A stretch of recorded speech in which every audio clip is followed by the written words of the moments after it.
All right, we're live for pre-session chat. Sorry, we're a little bit late, but we're as you can tell by the no green screen behind me, we're at the last minute here. I'm definitely not going to go abandon everybody to get the meatloaf out of the oven. Go get meatloaf.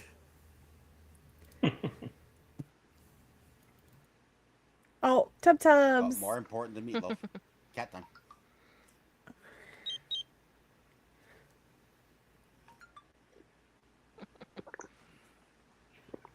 The more I cuddle, the worse it's going to be. Oh yeah. Look Like- how freaking adorable. Mm-hmm. Like, oh good, Steve's putting the thing up because I hate our kitchen, so And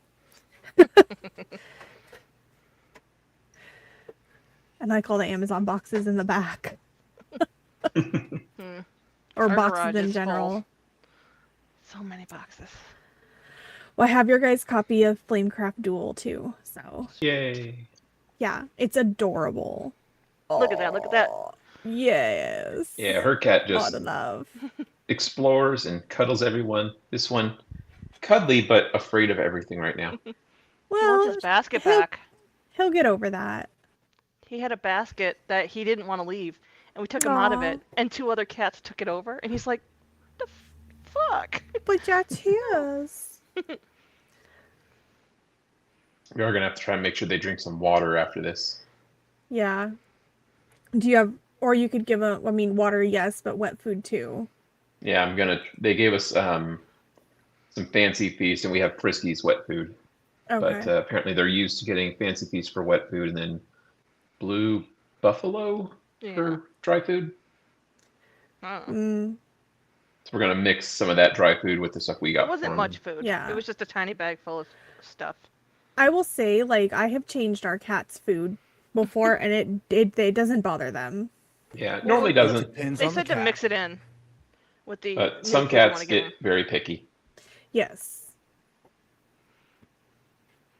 This is what a loving cat looks like that's black. Fuzzy I'm like, that's loves. She just hates all of you, and she doesn't want anybody to touch her, but she wants to sit on you. You should have seen those cats today. Oh my god. Oh. They There's were just they're so many. ravenous. They're like, please take us home. But Pet they were us, happy. pet us They're as much as happy, you but can. Yeah. His Yeah, sister, we're glad we didn't take his sister because she would not have been. You can just go there and hang out with them. Yeah. Yeah. You just have to make an appointment, but you're allowed to go there and just Well, to and- visit cats. I know a few people who have volunteered there, so. I just love their logo is slutty cats. That's- Yeah. Cat house on the cakes. Okay, cat is oh. Uh-oh.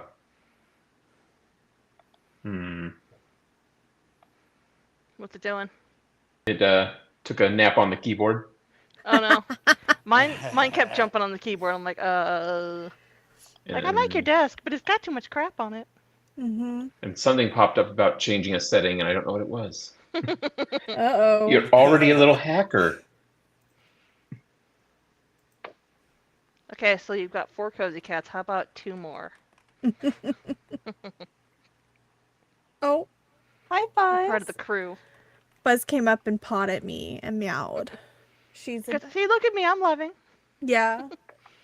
She's all jelly bean. Well, poor Kel and his computer. Yeah. It's like it's not a brick, but we can't diagnose beyond what we've tried without being Yeah. at the keyboard. At least I can be able to turn my keyboard off because it's wireless, so it can't do any damage now. Oh, He caught a fuzzy. I caught Fuzzy. The meatloaf needs a little bit more. I Look at kind of that void. figured. Look at that void.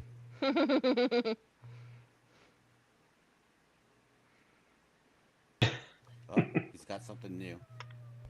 That keyboard cover is awesome. Off she goes. Someone tell Kel to hit enter. My keyboard is currently unplugged.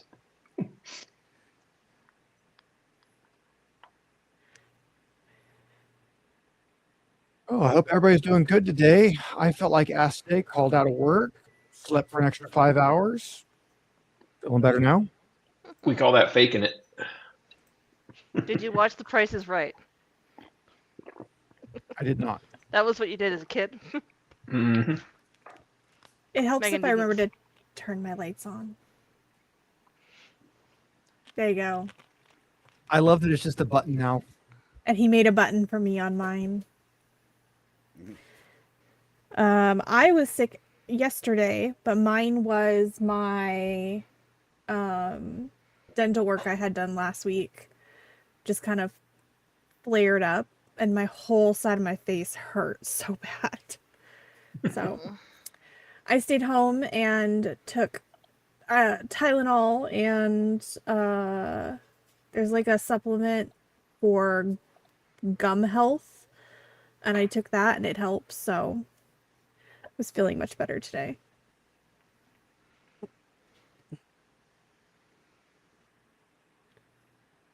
You don't get too used to lying down on top of a keyboard. Psh, good luck with that. I see the pictures you send of Fuzzy and Yeah. everyone on the keyboard. Well, Has it she's happened once, then it's gonna Yeah. happen over and over again now. Fuzzy I can't sits be mean. It's too behind. timid right now. Yeah. Fuzzy lays behind my keyboard.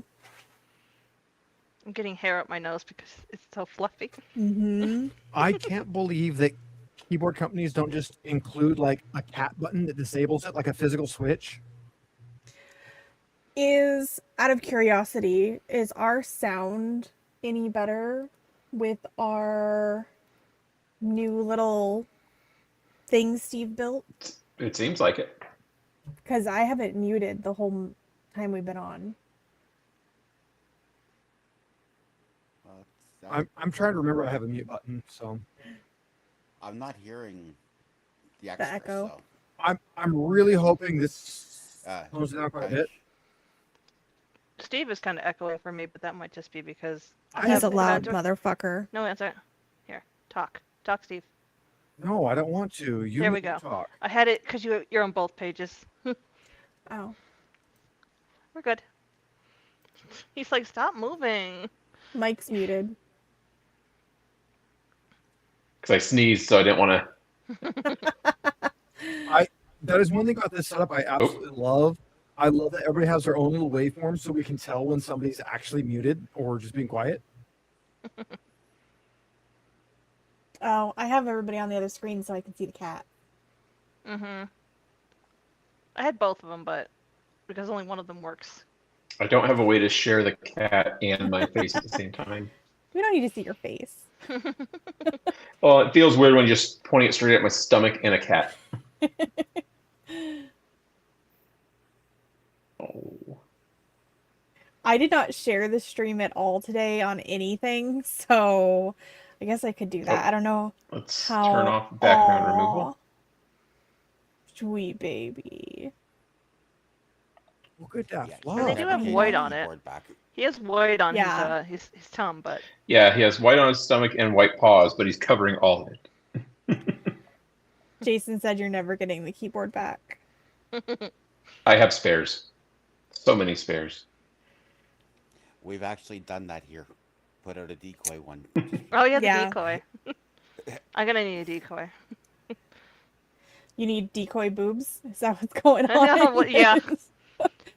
Literally, it was on me for like a half an hour. Like I held it like this at the plate. I stood up for like a half an hour straight and held it and pet it like that. Aw. And he was just like, "It's so warm here. Wow." Yeah. And then they were in the car. They didn't make any noise in the car. Not That's at good. all. Nothing. Not a meow. Nothing. And they're just like, "Okay." Aw. Our newest one took to it right away, and now it's got the older one starting to do it. They both get into harnesses and go in the car now. Oh, wow. They'll, Yeah, they'll, that'd be they'll awesome. climb up and sit on the dash. Hmm. I wish that we could get Fuzzy and Fidget to do that, but We were afraid of that, letting them out in the Yeah. car. Yeah, back when I was cross country trucking, so many truckers had like truck cats. Well, it's a lot easier than a truck dog. Yeah, we had those too. We had one couple They had 4 Great Danes and a Chihuahua. I wore the shirt for Kel. Yeah. Okay, watching the waveforms, my mic isn't picking Megan up. Megan's is picking mine up. That's because you're Yes, a loud that's how ass. it's always been.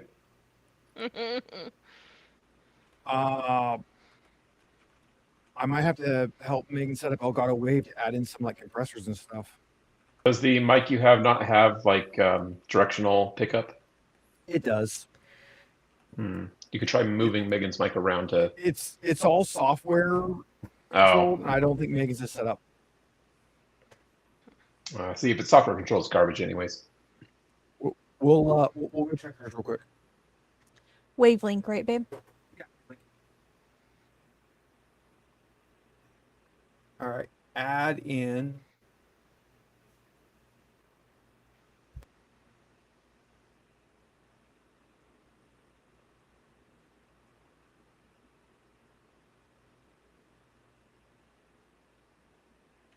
And then there was total silence.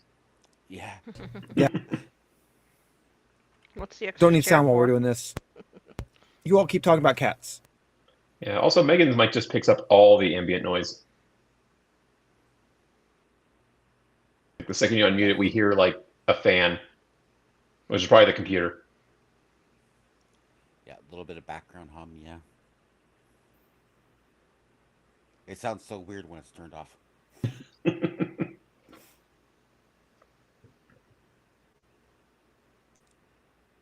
So you just got the 2 cats today? Yep. Like 2 hours ago. I'm in, yeah.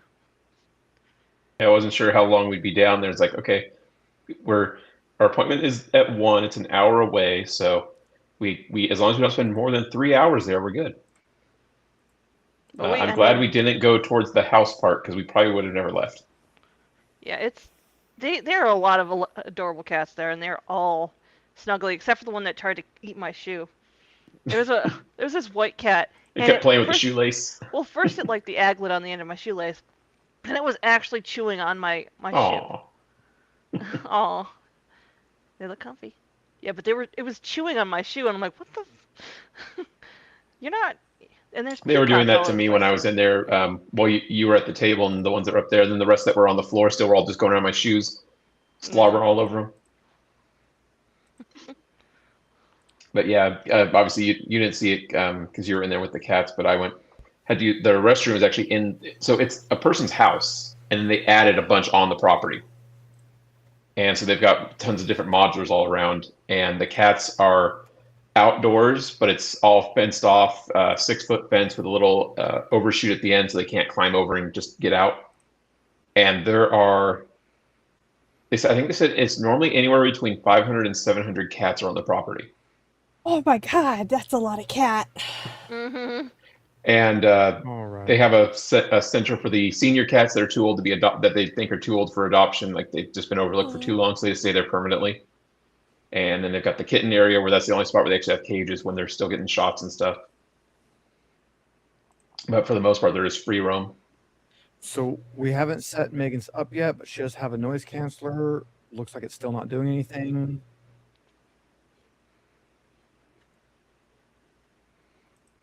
Let me see what settings I'm using. Because mine seems to be working and Megan's is not. You just got to copy all your settings to hers because, yeah, we never hear her through your mic. Unless she gets really loud.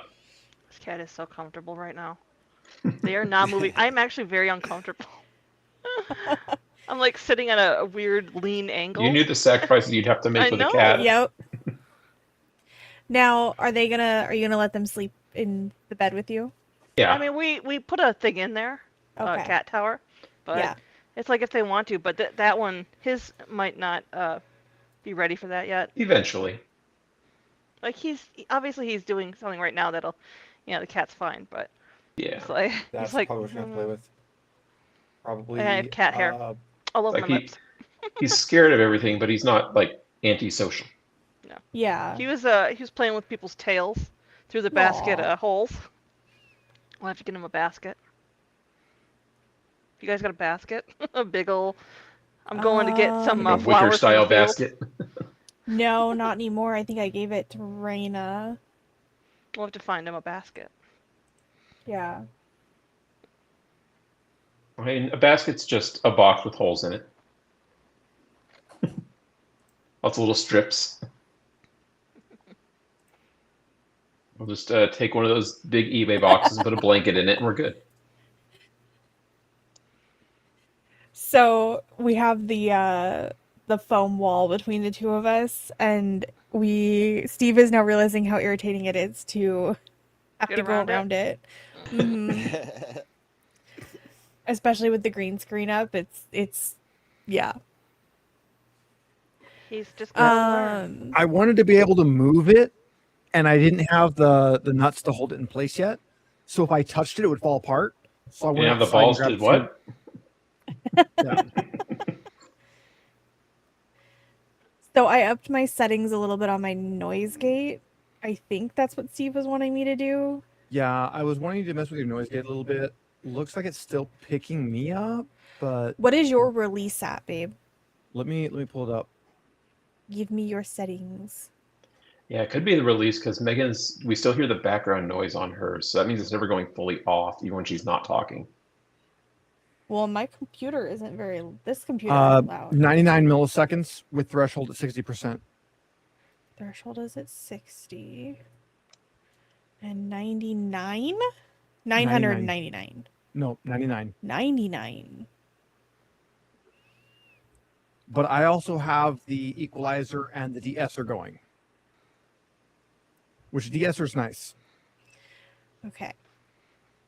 All right, is that better? Well, let's see. I'm still picking up, but not as much as I was. I pick you up like I'm talking. Yeah, you picked me up pretty well.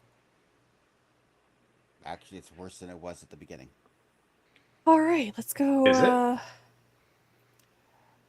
I'm hearing him more now than I was early on. Oh. But I'll This- stuff, no, Really weird that the reverse isn't true, that it's only... And again, like I said, something is sensitive on there because we do hear a background noise. When she mutes the mic, it's gone. It's dead silent. It might be compressor. You have And the if it- compressor running? Mm-hmm. Yeah, I do. What's the ratio set at? 4.1, 4-1, okay. Attack? 20, Mine's at 2 milliseconds. 2.2. 2. Just 2. Just 2. Release is at 150. Mine's 104. Auto makeup off, gain at 24 decibels. I'm not allowed to do gain apparently. Oh, that's weird. Then something's not set up right. It's Yeah. it's grayed out for me. That's odd. But say something again, baby. Something again? I think that's a little better. That is a little bit better. Only a Why little. won't it? Oh, wait, auto makeup is off. Auto makeup is off. Okay, so what's your gain at? 24. And you'll probably be really loud after that. Okay. That is different settings. Say something again. Something again. It still picks you up like you're Yeah. behind me. I'm not sure. We'll have to do the equalizer and the de-esser. Actually, just turn the de-esser on. Okay, hold on. Hold on. I wonder how Kel's doing. Did he post something about? Oh, I haven't Okay, had that so screen up. she has to hit a button and then say a thing so you can all laugh at her.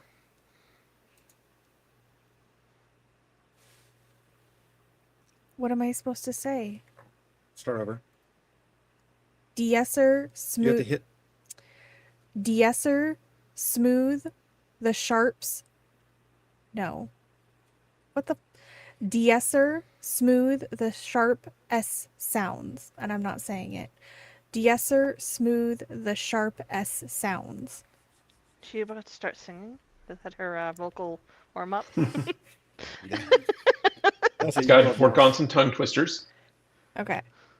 And I turned. What is this part? That's your broadcast. Okay. That's basically your sound. Okay.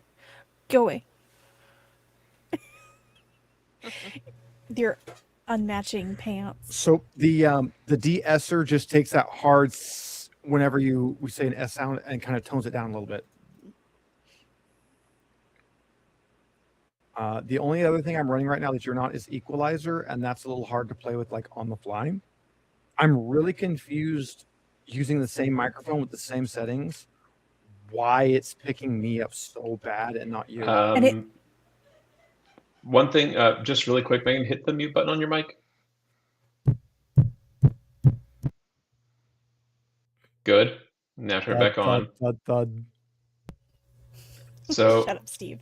whatever you have for gain and noise gating is literally not working. Yeah, Your noise gate is straight up not doing anything. Yeah, because she says massive. Because the second you unmute it, you're getting background noise, and if you have a noise gate, it should not be sending audio unless there's enough noise to make it. Try tilting your microphone up a little bit. That's where I had it, and Steven moved it. No, now it's He said this way. yeah. Up. It has less noise than it was before. That might be the. Okay, what about I just changed my threshold and release settings? Yeah, it's not. There is still definitely background, Turn the threshold but it's not as up a bad. bit. Run about there. Yeah, okay. We'll see how that does. What do you want, little bitch? Meow. It's like the background noise is less obvious, and you're coming out a little more crisp now. Okay, I adjusted my whatchamacallit settings. It really might just have been the direction the mic was pointing. I had it up and then Steve moved it. It really might just be. Everybody that uses this mic points it like this way, but every once in a while you see someone doing this way, and I know if it's wrong, they don't work. Although it is actually worse on the echo now. It was better on the background noise, but worse on the echo when it was pointed up. We'll just have to make like big time use of the mutes. I mean, you could also just not talk as loud. You can just whisper. I could just whisper. We just make this an ASMR thing. Well, like, okay, so talk, but We'll do the entire session. I'm gonna just beat gonna his ass, whisper. you guys. I'm just gonna whisper lovingly into your ears. Let me grab some bubble wrap and just make some little popping noises.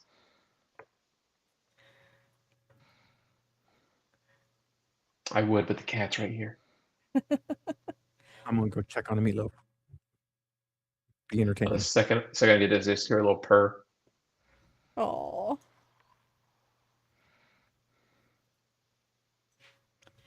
Okay.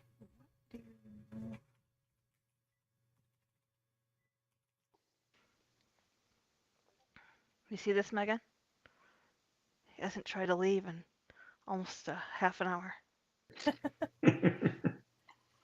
Yeah, that was actually the biggest surprise, was just how they have all those cats together, and the only time they swat each other is when they get too pushy in each other's way.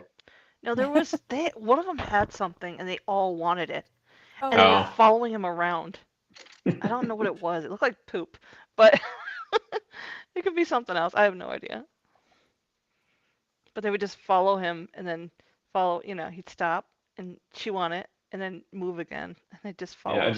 I just love how long it took us to get to the actual adoption building after we got into the fence. You move 2 steps and you stop and you pet a cat, or 30. And then you move 2 steps and yeah, we barely got there. And then you get past another building, and then all the ones that are between those 2 buildings see you. So now you've got new ones coming in. It's really funny. There was a cat on the outside, and I'm like, Yeah, one cat was outside the fence, and I'm just assuming it was a stray that was wanting in. There was one on the other side, so there's one on each side of the fence, and I'm like, It's the forbidden love. Yeah. Romeo and Juliet. Okay, I put my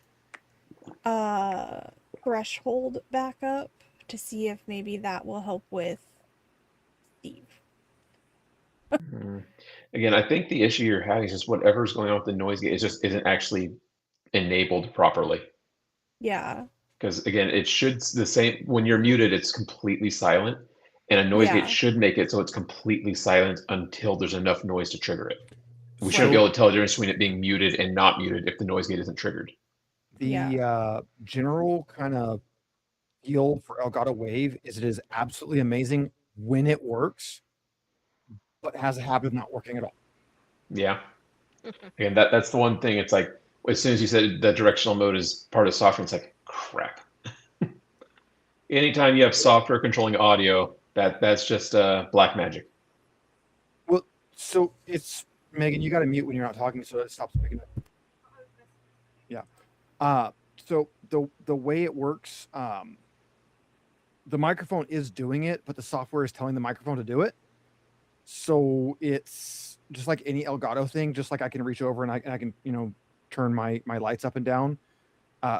It integrates into the Stream Deck, so I can actually make the Stream Deck Plus have dials for audio control on the microphone.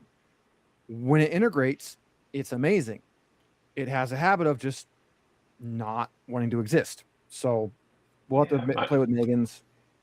Yeah, it just feels like whatever settings she's changing aren't actually being sent to the microphone. Like it's She not might have to actually do a restart. it's not actually applying it. That's what it seems like to me. She might have to do a restart.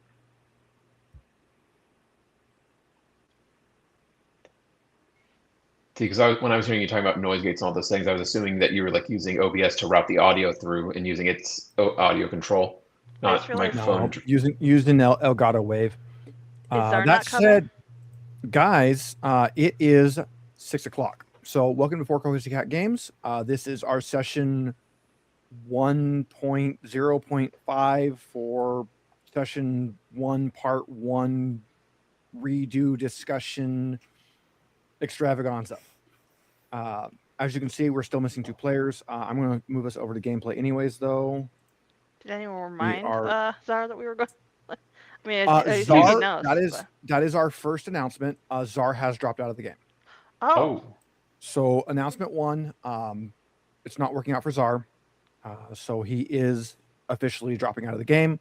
I will, for next session, take him off of the top and bump everybody up. So it'll be kind of up to me and the players if we pick up a 6th or if we go back to having a guest slot. Kel is having technical difficulties tonight. So we have no Kel unless he magically fixes his computer. But yeah, so I've been working with Zar since the last session to try to see if we can tweak Deadman or do something or make it fit a little bit better. We got a lot of negative feedback as far as the cult went, and between Zar and I, we could not figure a way to kind of make Deadman fit without changing the things that Zar wanted about Deadman. So his choice at that point was either screw the character up in a way he didn't want, which I wouldn't have wanted him to do, or play a different character, which neither one of us really wanted him to do. So he is going to go ahead and step down for now. He is welcome back if it comes to a point where he thinks Deadman might fit in again, or we all think he might fit in again, or maybe we get to a point where he does see some changes. He is welcome back. So Deadman is not necessarily gone, but for now he is stepping away from the party. Which I can actually just... Okay. Where is Zar? There's Zar. I can click that, and it doesn't do good because it does... It's not made to do that. Okay. Well, we can hold on. Let's fix this. Let's make this work. Let's make it work. Oh, I have to put my meatloaf down because I need to hold the button. Oh, Megan, could you link to the live stream in the video releases channel? No, it looks dumb, but at least it's there. Okay. So we can pull Zar down. So that's announcement 1. We no longer have Deadman. It's unfortunate. I worked with Zar trying to figure something out, and unfortunately, nothing really meshed for both of us. And I'm okay with doing a lot of flexibility, bending a lot, changing a lot, but if it's not going to work, it's not going to work. So that was one of our things we wanted to talk about today, is just kind of games and players and making sure things are meshing and working well, and what to do when they're not. Mm-hmm. We've all been, well, I don't know about Jason, but I know everybody else here has been in a game where either a GM or a setting or a player or something just did not mesh.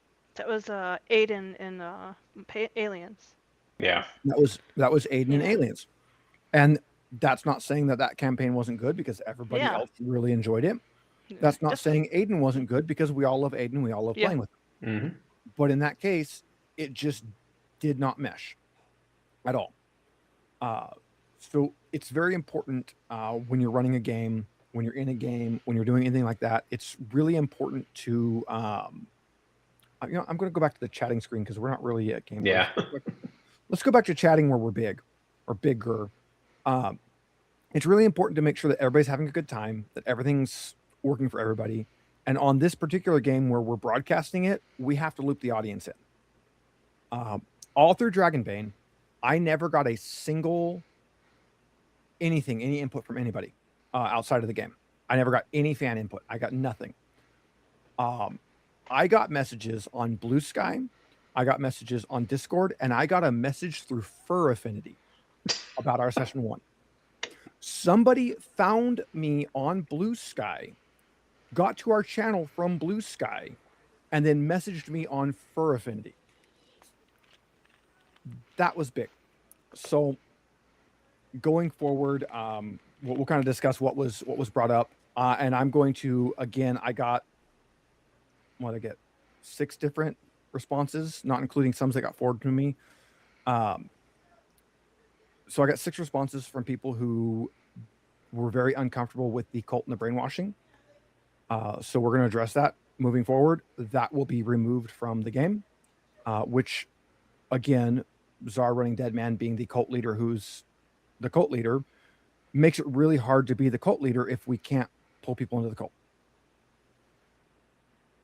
So that's what kind of started this. But for the audience members for whom that made it very uncomfortable, which apparently if 6 people contacted me, that means there was probably more than that.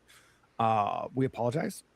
We definitely listen to feedback, and we want to make sure we're running a game that's fun for everybody, including, and quite frankly, especially the audience. That is kind of the focus of this, is to put on a good show and for us all to have a good time while we do it. I would also like to apologize for anybody I made uncomfortable. I stabbing somebody in their junk. That is not how I intended to play this character, No, and I don't. We were all caught off guard Yeah. by that. Yeah, I kind of. I That's don't why know. we just kind of had to go with it. I don't know where my brain went. You might have been a drink in already, Or two. two, probably. So I was Well- actually discussing with Steve making a whole new character, just because I'm not necessarily feeling the bard, The bard. but I didn't know if he would be okay with that, and like, We've done one job, sort of Yeah. ish. and I know that we talked about not having certain like combat skill sets, and so I was gonna see if that was something that Yeah, that's we definitely wanted on to the, flip it. So It's definitely on the thing for tonight. Yeah, I'm curious what we're missing on combat though, because it looks like combat-wise we're good. It's everything else we're kind of clustered. That's the whole thing. Is combat wise, you are essentially mediocre. You're good enough. You can handle most any situations. Things are going to be a little lethal for you, and that's just because you don't have any of the classes that are really like any of the roles that they call it in this game that are really kind of combat focus. And that's not bad on its own. So what you had, fixer and exec both serve essentially the same purpose. They're kind of your tie to.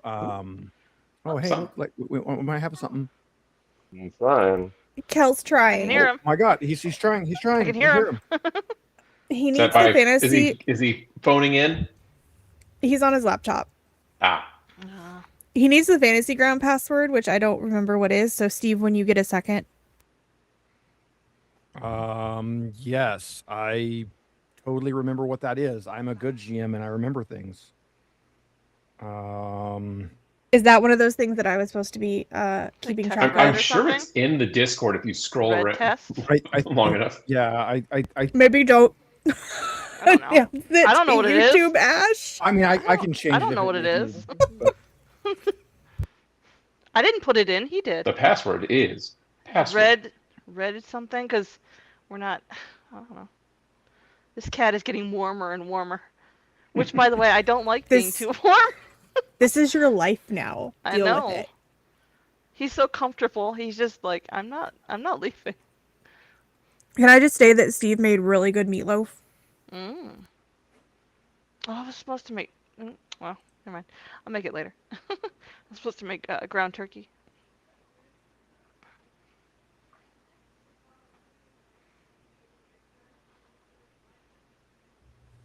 and since I'm a professional at this particular VTT, I definitely know exactly where to go to find my my settings here that would tell me what my password is set at. I would have thought it'd been under options, but apparently Someone needs to be brushed. it's hidden in here somewhere. Yeah, so I didn't exactly know what we were going to be doing tonight, if we were going to actually be doing a session, or if we were going to be just... We can revert back to the bar before we got I the feel like mission. it Yeah. seems like tonight was going to be the post-mortem. Let's fix what we need to fix. I think we should just revert back to the bar before Yeah. we got the mission. We had a really rough start, and I have to take a lot of the blame for that. I mean, we're I all new made to sure this. I knew the rules. I made sure I knew the setting. I made sure I knew everything. I've been working 12-hour shifts at work randomly and burned out and insomniaed, and my brain just refused to put all of that together. So I missed a lot on my end. So that there was that. And then all of us, for the most part, are pretty damn new to this setting. So I think we missed a lot of our rules and what we're able to do and things like that. I think we could have done a lot better on that first mission. I think we can do a lot better moving forward. And I'm okay with just picking up right where we're at. Where we're at, we didn't break anything as far as the story goes. We had I mean, we we had help kinda did. from Dead Man's character. He had the driver Mhm. who we don't have that anymore. Yeah, that's the one thing we have zero of is anyone who can pilot a vehicle, but we didn't know if that's something we actually need in this campaign setting. So you never really, like, the way this is written, you never need anything. It's kind of like written in a way that whatever party you throw at it should work, but that doesn't mean it's going to be ideal. Like one of the things is, so Ash, you're playing the Fixer. Fixer is typically kind of like your mini quest giver. You're the person that's supposed to kind of interact between you and whatever levels above you giving the quests. So whenever you talk to the barkeeper and the professor, because they're kind of your baked in fixers, you should technically be the one doing that. You should be the Okay. one that's kind of working between you, your party, and the actual like quest giver. You're kind of that tie-in. That's the fixer's role. You're the one that can get everything.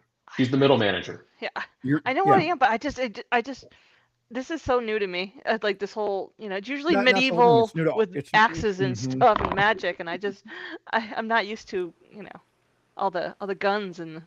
We should have done Fantasy Star first. We could have started medieval and worked up to the guns. And somebody could have played the smelly cat race.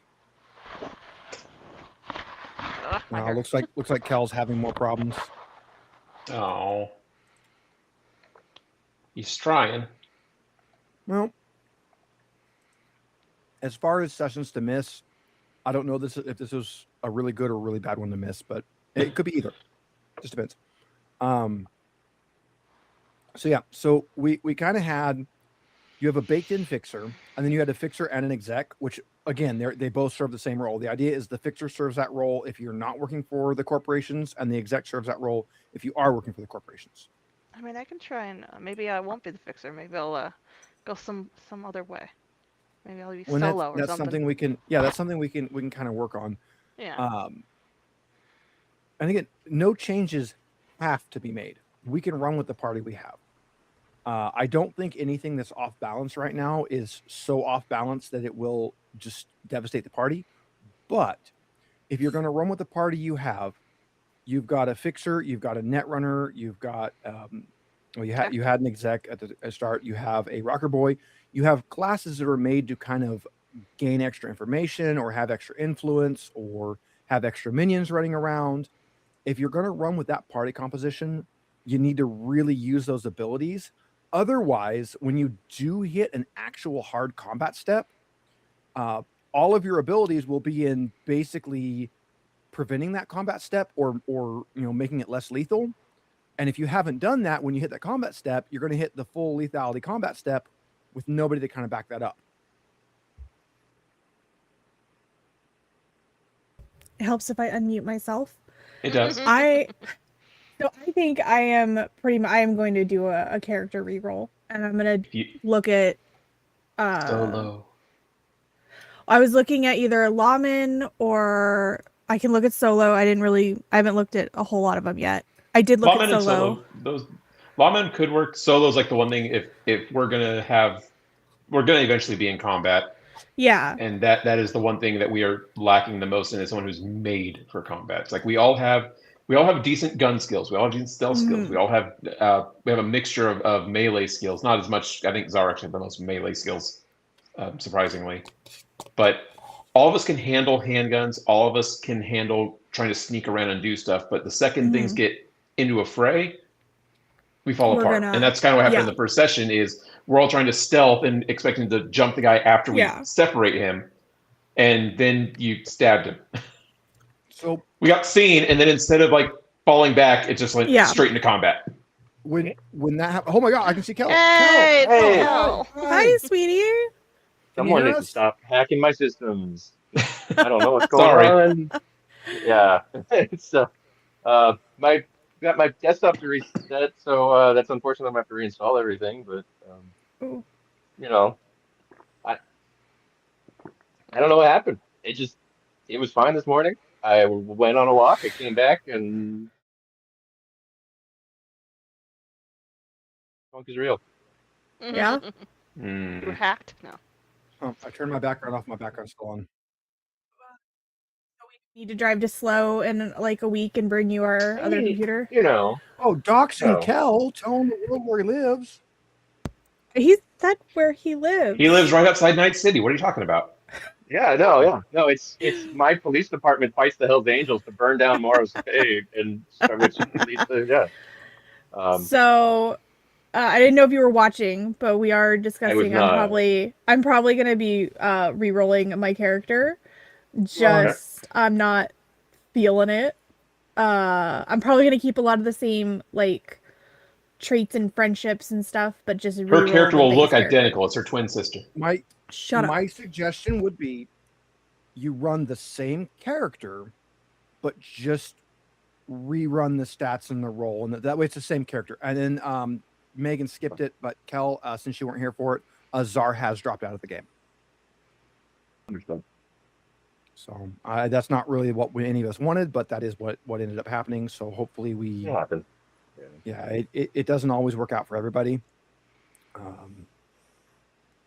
Like I said, everybody, Zar's welcome back. If at some point he thinks his character can fit in, or he finds it like gets the inspiration for a different character. So Zar himself is not out. It's just his character. Between Zar and I, we could not figure out a way to make it work that Zar was comfortable with. So he made the choice to drop out. So we'll see how it moves going forward. It is unfortunate. It's a cool concept, and I'm glad he's holding on to it. But I understand the difficulty of making it work like that. Yeah, we were talking about just in general where players or playstyle and game system don't mesh, and we brought up like Aiden and Alien, and we love Aiden, we love playing with Aiden. Alien was fucking awesome, and he just didn't enjoy the system, and that's okay. Yeah. And I think his character had a lot to do with it, just because he was adorable and armless. He was the Leroy Jenkins. He was he didn't start armless. Yeah. I mean, I had two The eyes. when we GM started. made that decision for him. Excuse me, the dice Yeah. did that. I would say Aiden's usual play style of playing a character that touches things does not mesh well with With Alien. Yeah, Aiden's play style. Well, no, it actually meshes perfectly as long as someone knows they're going to get a face hugger. Mhm. He is Well, the and that- plot advancement. bringing Aiden up, bringing Deadman up, talking about like characters don't mesh, things that don't mesh. Aiden is probably the one time I had a character or a player that did not mesh where they weren't trying specifically to play a dark, edgy character. Guys, if you're not used to playing RPGs, if you don't do it a lot, if you're not in groups a lot, if you're not really good at improv and really good at fitting to the story, do not make a dark, edgy character. Your odds of causing some horrible failure or some horrible extra thing go up so high when you play that dark, edgy character because it's so hard to get them to fit in a group setting. Yeah. What's the joke? It's like, if you're playing, you roll up the brooding character that sits in the corner of the tavern, doesn't want to talk to anyone. DM goes, great, cool. Roll up a new character that does want to talk to people. Like, yeah. It's to the point where like one of the best advice I ever got was when you're asking your players, like, if you want them to have a reason that your character would be in a group and work with others. It doesn't have to be a happy reason. It can be something selfish. It can be something whatever. Just there has to be some reason why they're in the group. And that's like the reluctant hero. Everyone wants to do the reluctant hero because there's so many good reluctant heroes in the stories and movies and stories and books and like, oh yeah, we want to be the Mr. T who doesn't want to go with the A team and they have to drug him with milk to get on the helicopter. Well, here's the thing. His character, B.A. Baracus, is not stupid. He knows that milk is drugged. He knows he's not going to get on the helicopter on his own, so he drinks the milk.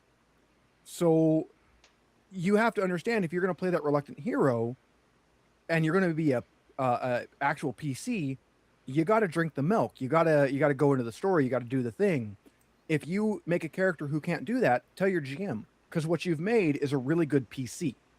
You made a bad NPC. You made a really good PC. So that's something that kind of like, maybe that character just stays in. Maybe that character's still there, but you're going to release them to the game master, and you're going to play somebody who's going to begin. You said good PC, non-PC.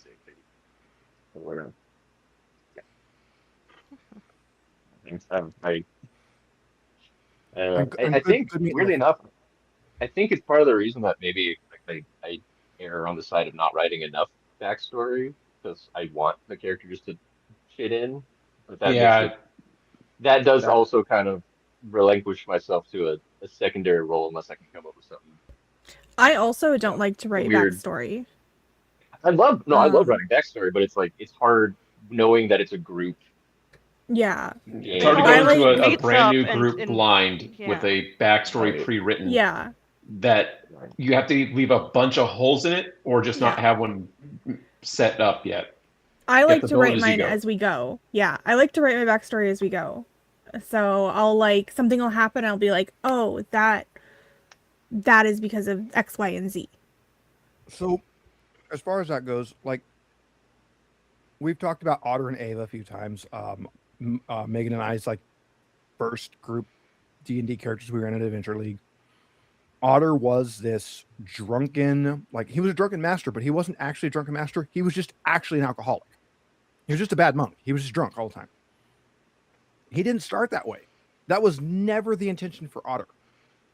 I made a very loose kind of backstory of this escaped noble kid who ran away for whatever and ended up living in a monastery and becoming a monk. That was my whole concept. Was he's a noble, he's ran away from home, and he's lived in a monastery. And as the stories kind of progressed and went, then he became the drunken master because his backstory became kind of sad and he became an alcoholic to fix that. And that whole thing was written in because when I reached the point where I got to pick more into it, I'm like, oh, right, I have to make this mesh. which is why, despite being a drunken master, he had a really crappy charisma score.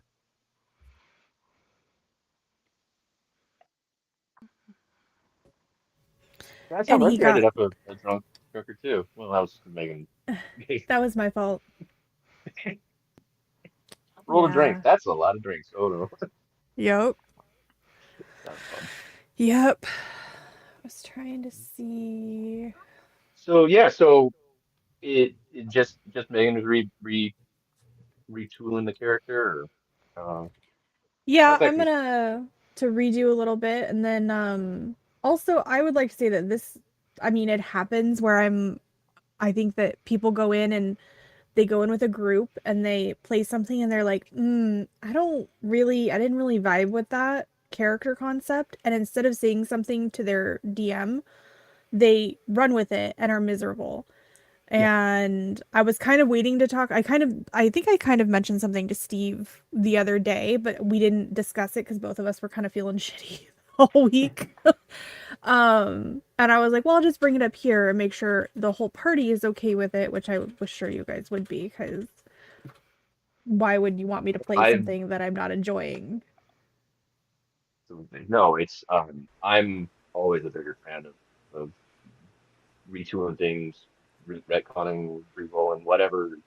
You know, I continuity can be shifted for the sake of fun and balance. Like, It's all for The fun. end goal, the way you win in a TTRPG is everybody has a good session and wants to come back next week. Or they die a heroic death. Yes. you make good memories. You know, Which I will say that I have very rarely, especially in the last few years, had a campaign where I did not want to come back and play, even if I wasn't thrilled with the particular session. Just because, well, I guess I'm biased because most of my games I've played in have been run by Steve. Actually, I don't know if I have played with another GM in the last 5 years. Yeah, I don't know. Oh no, Ian. I played with Ian. But, because I'm always excited to go in and be like, oh, we have both played in really shitty campaigns. Yes, So, we have. the trauma. So, yeah, kind of moving forward, what we sort of want to work on, which for anybody that noticed, I was just messing with my background trying to get the streets to turn off, and apparently the way I have OBS set up, I can't turn my own green screen off. I did good, guys. We want to make sure everyone's having a good time. We want to make sure we're putting on a good show for the audience. And we failed on our first session. We failed on both grounds, apparently. So what we want to do is we want to kind of step back as a group, and we want to look at the situation. We want to look at what happened. We want to look at what we did. And we want to kind of figure out what we want to change, what we need to change, to kind of move forward and get things going smooth.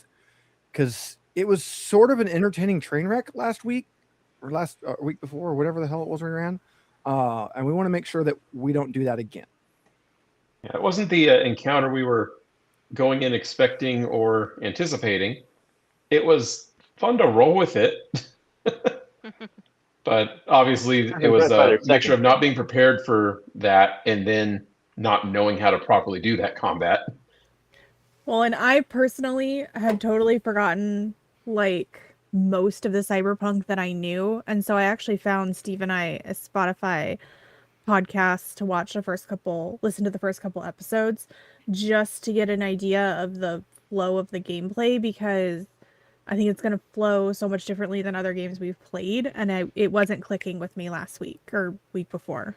I actually did have a question for Steve on that, though, because I know you said, because I looked at what we did wrong, and the main thing was we weren't applying armor to any of our attacks, which is a huge difference. Armor. Now, the one thing is, though, we just got lucky as hell that my first shot was still a disabling shot on a guy who has cybernetics in his arm and a weapon in that arm.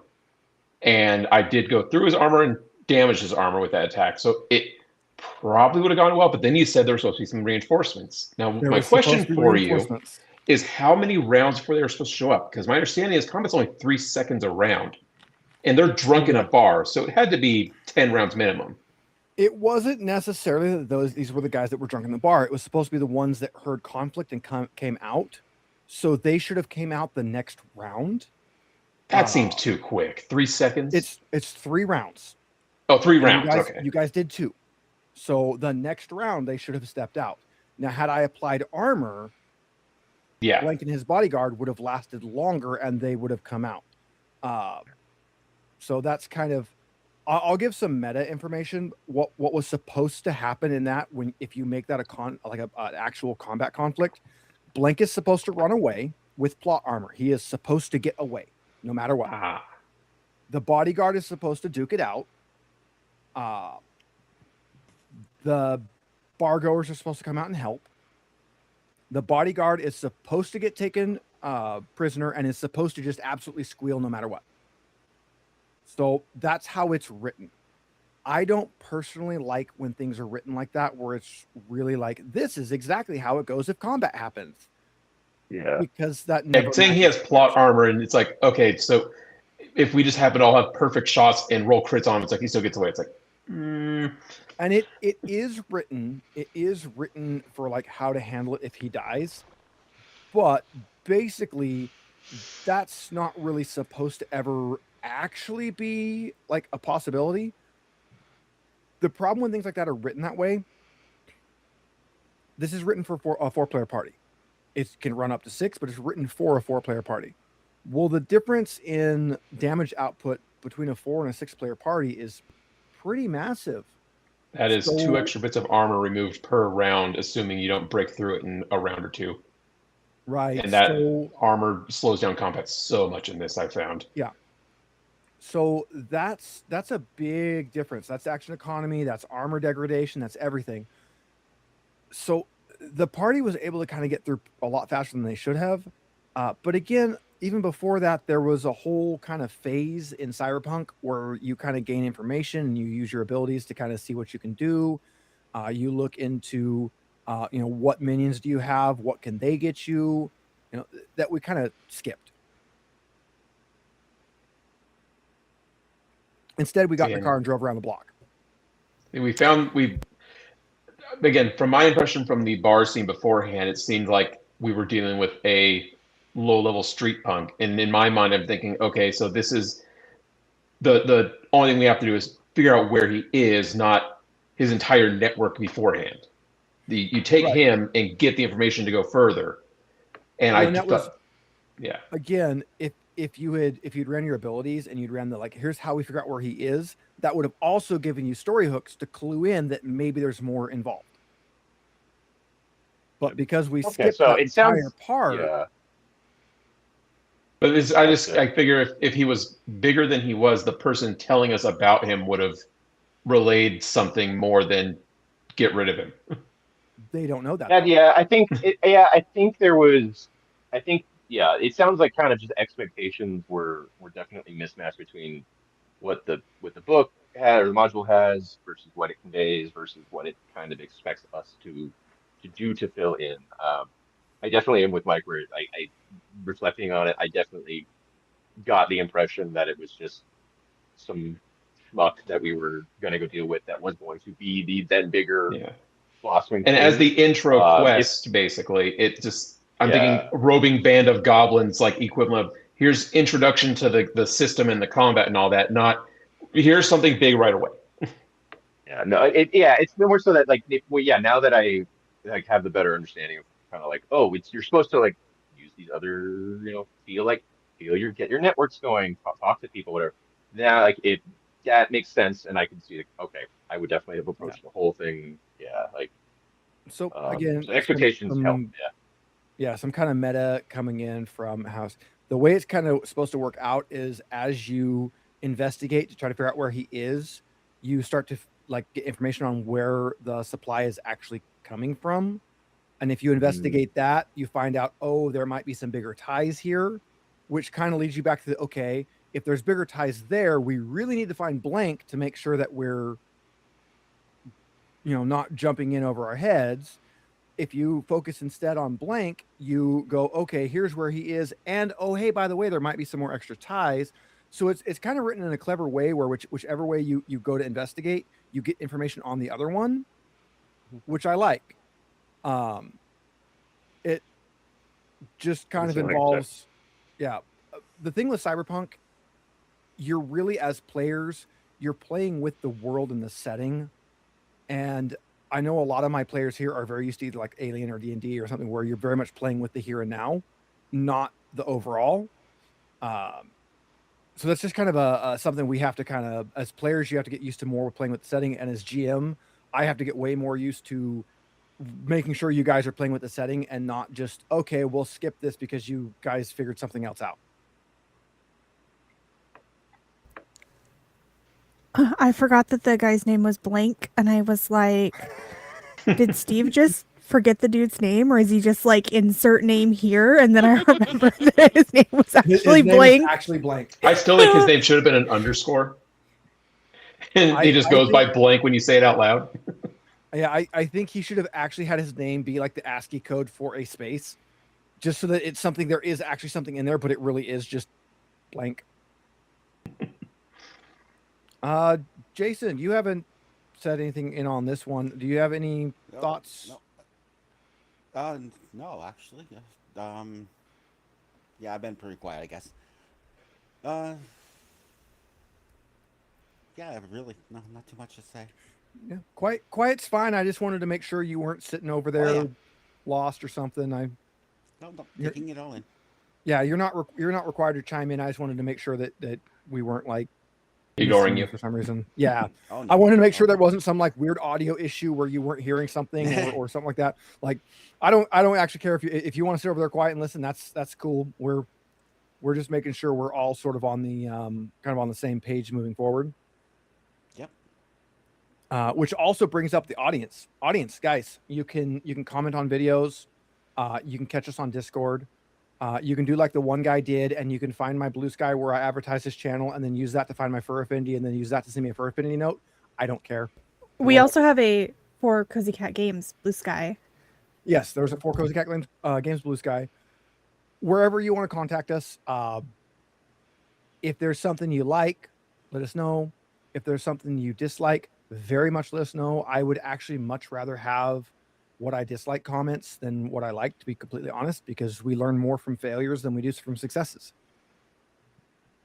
So definitely, audience, anybody watching, if you've got input, if you got feedback, shout it out. If you don't think you can do so in a constructive manner, just, hey, I don't know how to do this in a constructive manner. Here's my gripe. I won't take offense to that. Megan might hunt you down and murder you, but I won't. I will not, as long as you're not being a dick to me, my husband, or any of our players. Then I will hunt you down. And Or the cats. Yeah, and don't be mean to the cats, because you gotta have cats. I've been listening to everybody, but also trying to build his character as we're going, because I know Steve was like, just do this, and I'm like, that doesn't really work, because I made a bard, and all of her skills are bard. So what you're going to do is Can you're going I to make a new ask? character. Oh, Yeah. I was just gonna say, Go ahead, can I just Jason. ask, are you trying to make it inside of Fantasy Grounds, or did you see the one thing I saw the link you sent me. I'd already started making it in Fantasy Grounds, Okay. which I actually get for the most part. I just think I Okay. should have chosen the dum-dum version instead of the middle version. Because now I have to figure out what skills I need to up, which is what I'm doing right now. I just Googled what skills a solo should have. And Google has this nice little list for Will, me, so I body. don't have to guess. will, body, reflexes? Yeah, it says evasion, martial arts, brawling, auto fire, shoulder arms. So I'll get to kind of working through that list right now as we're going.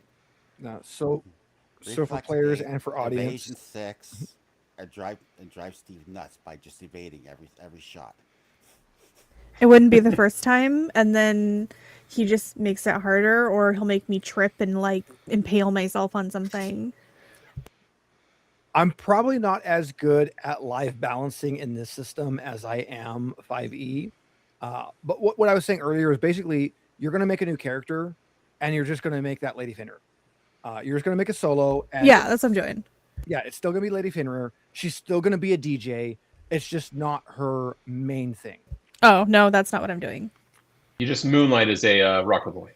Yeah, you just kind of like you DJ on the side. That's too complicated for me. So I'm just going to switch it like I'm doing. Because doing that in this is too complicated. Don't do that in this. Mute so I can talk. In Fantasy Grounds, you're just making a solo. It's just for the sake of the story, to make it sense that Lady Finner is just continuing through. You'll be in that. Hey, I'm the solo. I make the solo, and she also has an interest in DJing. Has nothing to do with the stats. Has nothing to do with anything else. Okay, that makes more sense than what I thought you were saying. So I thought you were like, just leave all your stuff there and just play it like. And I'm like, no, that doesn't fucking work. He's telling you to start multi-classing already. God, That's a thing. You can do it. no, It is. You have to- no, It's actually highly recommended to do it. no, thank you. I don't even multi-class in D&D, you Although, guys. And so we've that's been one playing thing. for I a know decade. multi-classing is a thing. I just don't know when and how we actually get advancements in our character skills. You That get is something we improvement- also have to do. It's improvement So- points, and you get to spend them later. But yeah, it's I just don't know how we get them. When you finish story arcs, you'll get improvement points. So you'll get improvement points as you finish your story arcs, and I think you have to be at, I think it's 4. Don't quote me on this because I do not know Cyberpunk that well. I think you have to be at 4 in your primary like role, and then you can add a new role. And the way it works is when you add a new role, that new role takes over. So if you're like Megan's doing Rocker Boy, let's say Lady Finner continued, and she got up to 4 in Rocker Boy, and then said, you know what, screw it, I'm going media, and she added in media. Well, she now ceases to be a Rocker Boy. She now is a media. Everybody will refer to her as a media. The whole multi-class, like, oh yeah, I'm a barbarian fighter mage. No, you are one thing in this, and it's whatever your current thing is. If you add another one in, that's your thing now, and now you're leveling that one up. So it's a little more like just appending the new one on and continuing, which makes So sense. I think it said once they're equal, then you can choose which one progresses next. Correct. But the idea is when you multi-class, that's your focus for the next 3 levels. Because Correct. your base class starts at 4. Because you don't start as a newbie who has no experience in the thing they're doing. You start at 4. That is correct. So you start out, you have your thing, and you start gaining in new stuff. So you'll pick a new one, you'll add it in, and just for the purpose of character interactions and everything else, you are now whatever the new one is, which I really like, because I have had too many players do weird multi-classes in D&D and try to like, yeah, I'm making this character based off of this thing, and I have these things worked on, and okay, cool. So what have you actually made? Although my understanding is when you do multi-class, you still have both role abilities available. Correct. So the idea is you multi-class, and the second you do that, you kind of lock yourself into progressing this next, but you don't like lose any stats and you don't really gain anything right away, other than you do have a new role ability, although that might not unlock the level 4 now that I think about it. You will on every role has a level 1 ability. Okay. It's just usually kind of crap. It's usually pretty lackluster for your level 1 ability. By level 4, you have a pretty decent ability. When you multi-class in the system, what you're basically doing is saying, I have 4 levels of this, and I'm going to go ahead and put a pin in it. I'm going to keep it. I'm going to set it aside, and I'm going to add this to it. And until you've finished adding this to it, you can't progress the old one. So it's an interesting system because it prevents what we would have in our old World of Warcraft days called ruin builds. It prevents ruin builds from being a thing, which is how 5e gets abused. That is big time how people abuse in 5e, where they're like, I'm going to have 1 level of this, 1 level of this, 3 levels of this, 4 levels of this, and all of those abilities put together means I kill God by thinking about it. Well, I mean, I'm going to take 3 levels in this, so I have second attack. Things like that. Obviously, yeah. That's kind of, and again, like that's why Wizards of the Coast has to put so many extra rules and stipulations on multi-classing for Adventures League, That's why they always had to do that, is because if it's just an uncontrolled, you can do whatever, you will find somebody who likes math that figures out how to break it. Kind of like how people know how to get 36 AC at level 1 in D&D. Which I love the people that brag, haha, I have 36 AC. Cool. Do you know how many things require a dex save? Get ready. Because you suck at that. It's like, oh, you have a lot of AC. They use magic missile. Yeah. Armor class? Yeah, we're gonna love saves here. Yeah, so that's just kind of something that this system handles a very good way. I honestly really like how the system handles multi-class. I don't think any of us are well versed enough in the system to be good at multi-classing yet, but you're. I was going to say, I right. think that's way ahead of us right now. Like right now, I think we need to better figure out literally just what what an average game session feels like, and Definitely. kind of. I've been talking like I a said, lot. the mindset shift to, Mhm. to what the expectations are basically to help us do there. I've been talking a lot, so let's make sure everybody gets a voice. So I'm going to we're gonna go one at a time and just double check that anybody doesn't have anything that they need to add. And remember, guys, if you have something you need to add it. That's what this is for. So we'll just start with Mike and just go clockwise around. So we'll start with Mike. Mike, did you have any input? Anything you wanted to talk about? So I think we've kind of gone over everything on this tree, and that is just our big thing was going in.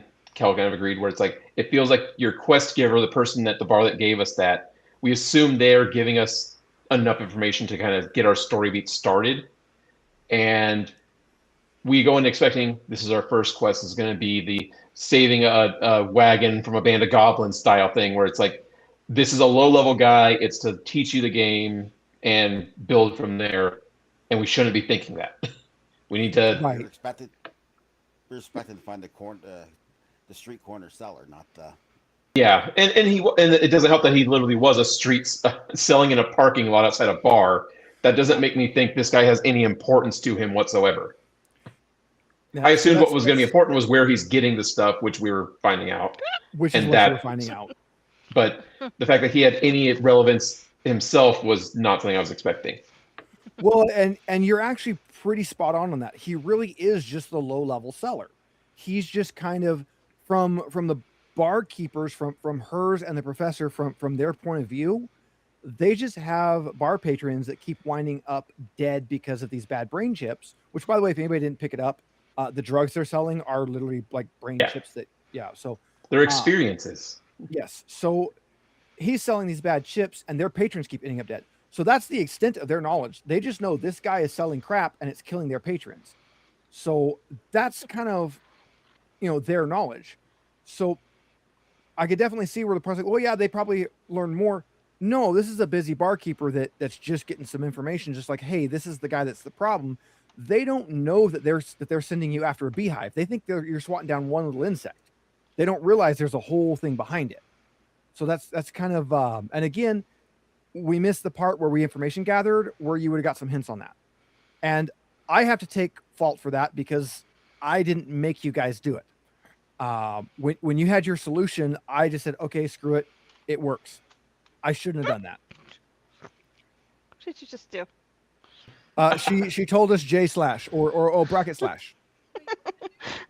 Oh, did something actually get typed? No, the cat's typing to us. Nice. We appreciate all cat messages. It's not set up for me to be able to put chat messages up in from Discord. from Discord. So I will go ahead and retype. Here you guys go. Here is the cat's message to everybody. You can all have the cat message. It is beautiful. This is why I turned my keyboard off when my cat decided to lay right next to it / on it. I guess I could block it. So that was kind of Mike's input. Ash, did you have anything that you wanted to kind of discuss as far as this goes? It was kind of like we didn't really discuss like stuff you buy. I don't think like the what to buy before we started all this, because like when Zara was here, he was like, oh, I want to buy a pig, and it's like, what? Where is that? Maybe look into that a little bit more. Just Well, and on that note, I bought a ton of shit that I shouldn't have been able to buy, and it didn't Oh. tell me I couldn't. I mm, didn't I bought really realize. cheap stuff that was just more for fun. Just like, I want something for flavor, not Yeah, efficient. I bought didn't- I bought a lot of that too, but then I also bought like gun and knife and a stun baton and stuff, and I wasn't supposed to be able to buy any of that shit. mm. Oh, Uh, Yeah, just stuff like that. It does start you off with a lot of It things. does also. start you off with stuff. I just, it does, but keep in mind you actually have to pay for your lifestyle on this one, so you do have rent coming due. You do need to buy food. You it's not D&D. You can't just spend all your gold and expect the barkeeper to front everything for because you saved his bar, or because you'll break his skull if you don't. Which actually brings me to a point I forgot I to bring saw up. the skull specifically for. Yeah. Best skull breaking. Critical Role Campaign 4 actually had a really good skull breaking in the beginning. So yeah, that was creative. I like that. That brings me to a point that I forgot to bring up. Keep in mind, guys, you are in Night City. They do have a police force, corrupt as it may be. And like many corrupt police forces, they might be very strongly around the neo-Nazi bar, because corrupt police and neo-Nazis tend to have a bit of overlap. So when you started combat, like right in the middle of the parking lot of the bar, keep in mind moving forward, if you're going to compare it to D&D, think like Watergate, where there's a police force and there's a list of things that if you do, your character goes to jail. You do have to deal with that in this setting. So just keep things like that in mind as players. Like, yeah, we can start a firefight, but it's going to end with us running from the cops because we'll be arrested otherwise. So that is something to keep No in mind. stabbing people. Oh no, stab Lady everybody you Fenrir. want. Just make sure No, that. I mean like in. Yeah. Well, and here's the thing with Lady Fenrir stabbing the guy in the dick. The issue wasn't that she stabbed the guy in the dick. The issue that was, as soon as the immediate first thing failed, we went straight to stabbing him in the dick, because the GM was giving him a hold on, and instead of using that, you started combat.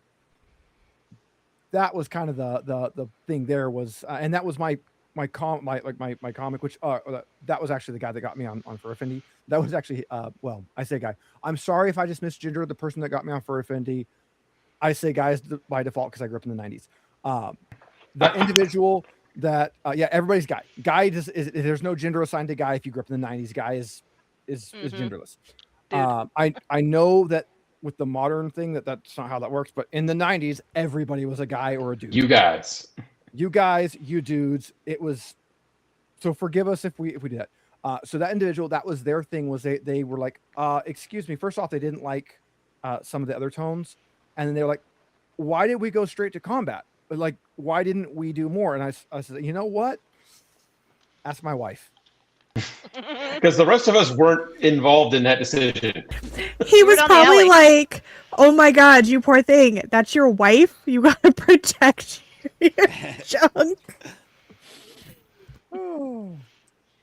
Look, the only time my wife has had my junk stabbed, it was a vasectomy, and we're fine with that. Speaking of my wife, Megan, it is your turn. Do you have any points to add? My brain is working because I think we've touched on a lot of it. I will try not to be as trigger happy or drink 2 glasses of wine in a 2-hour game where I'm also very tired and I get a little stabby. But I am very excited to actually re-roll into something that's a little different than my normal play type, go against my kind of typical play style. Yes. Yeah. Yeah. My poor little bard. You know what's really funny is I actually hate playing a bard, and I just always end up playing a bard.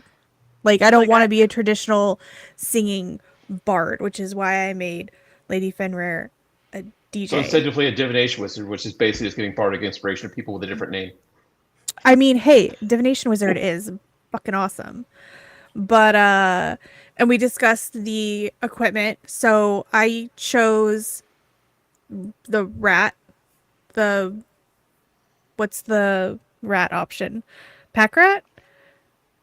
Is that it? Oh, I think so. Instead of Netrunner. So I didn't get, it actually gave me all of the equipment that I can have plus a tiny bit of cash. So I think Netrunner am did that for me too.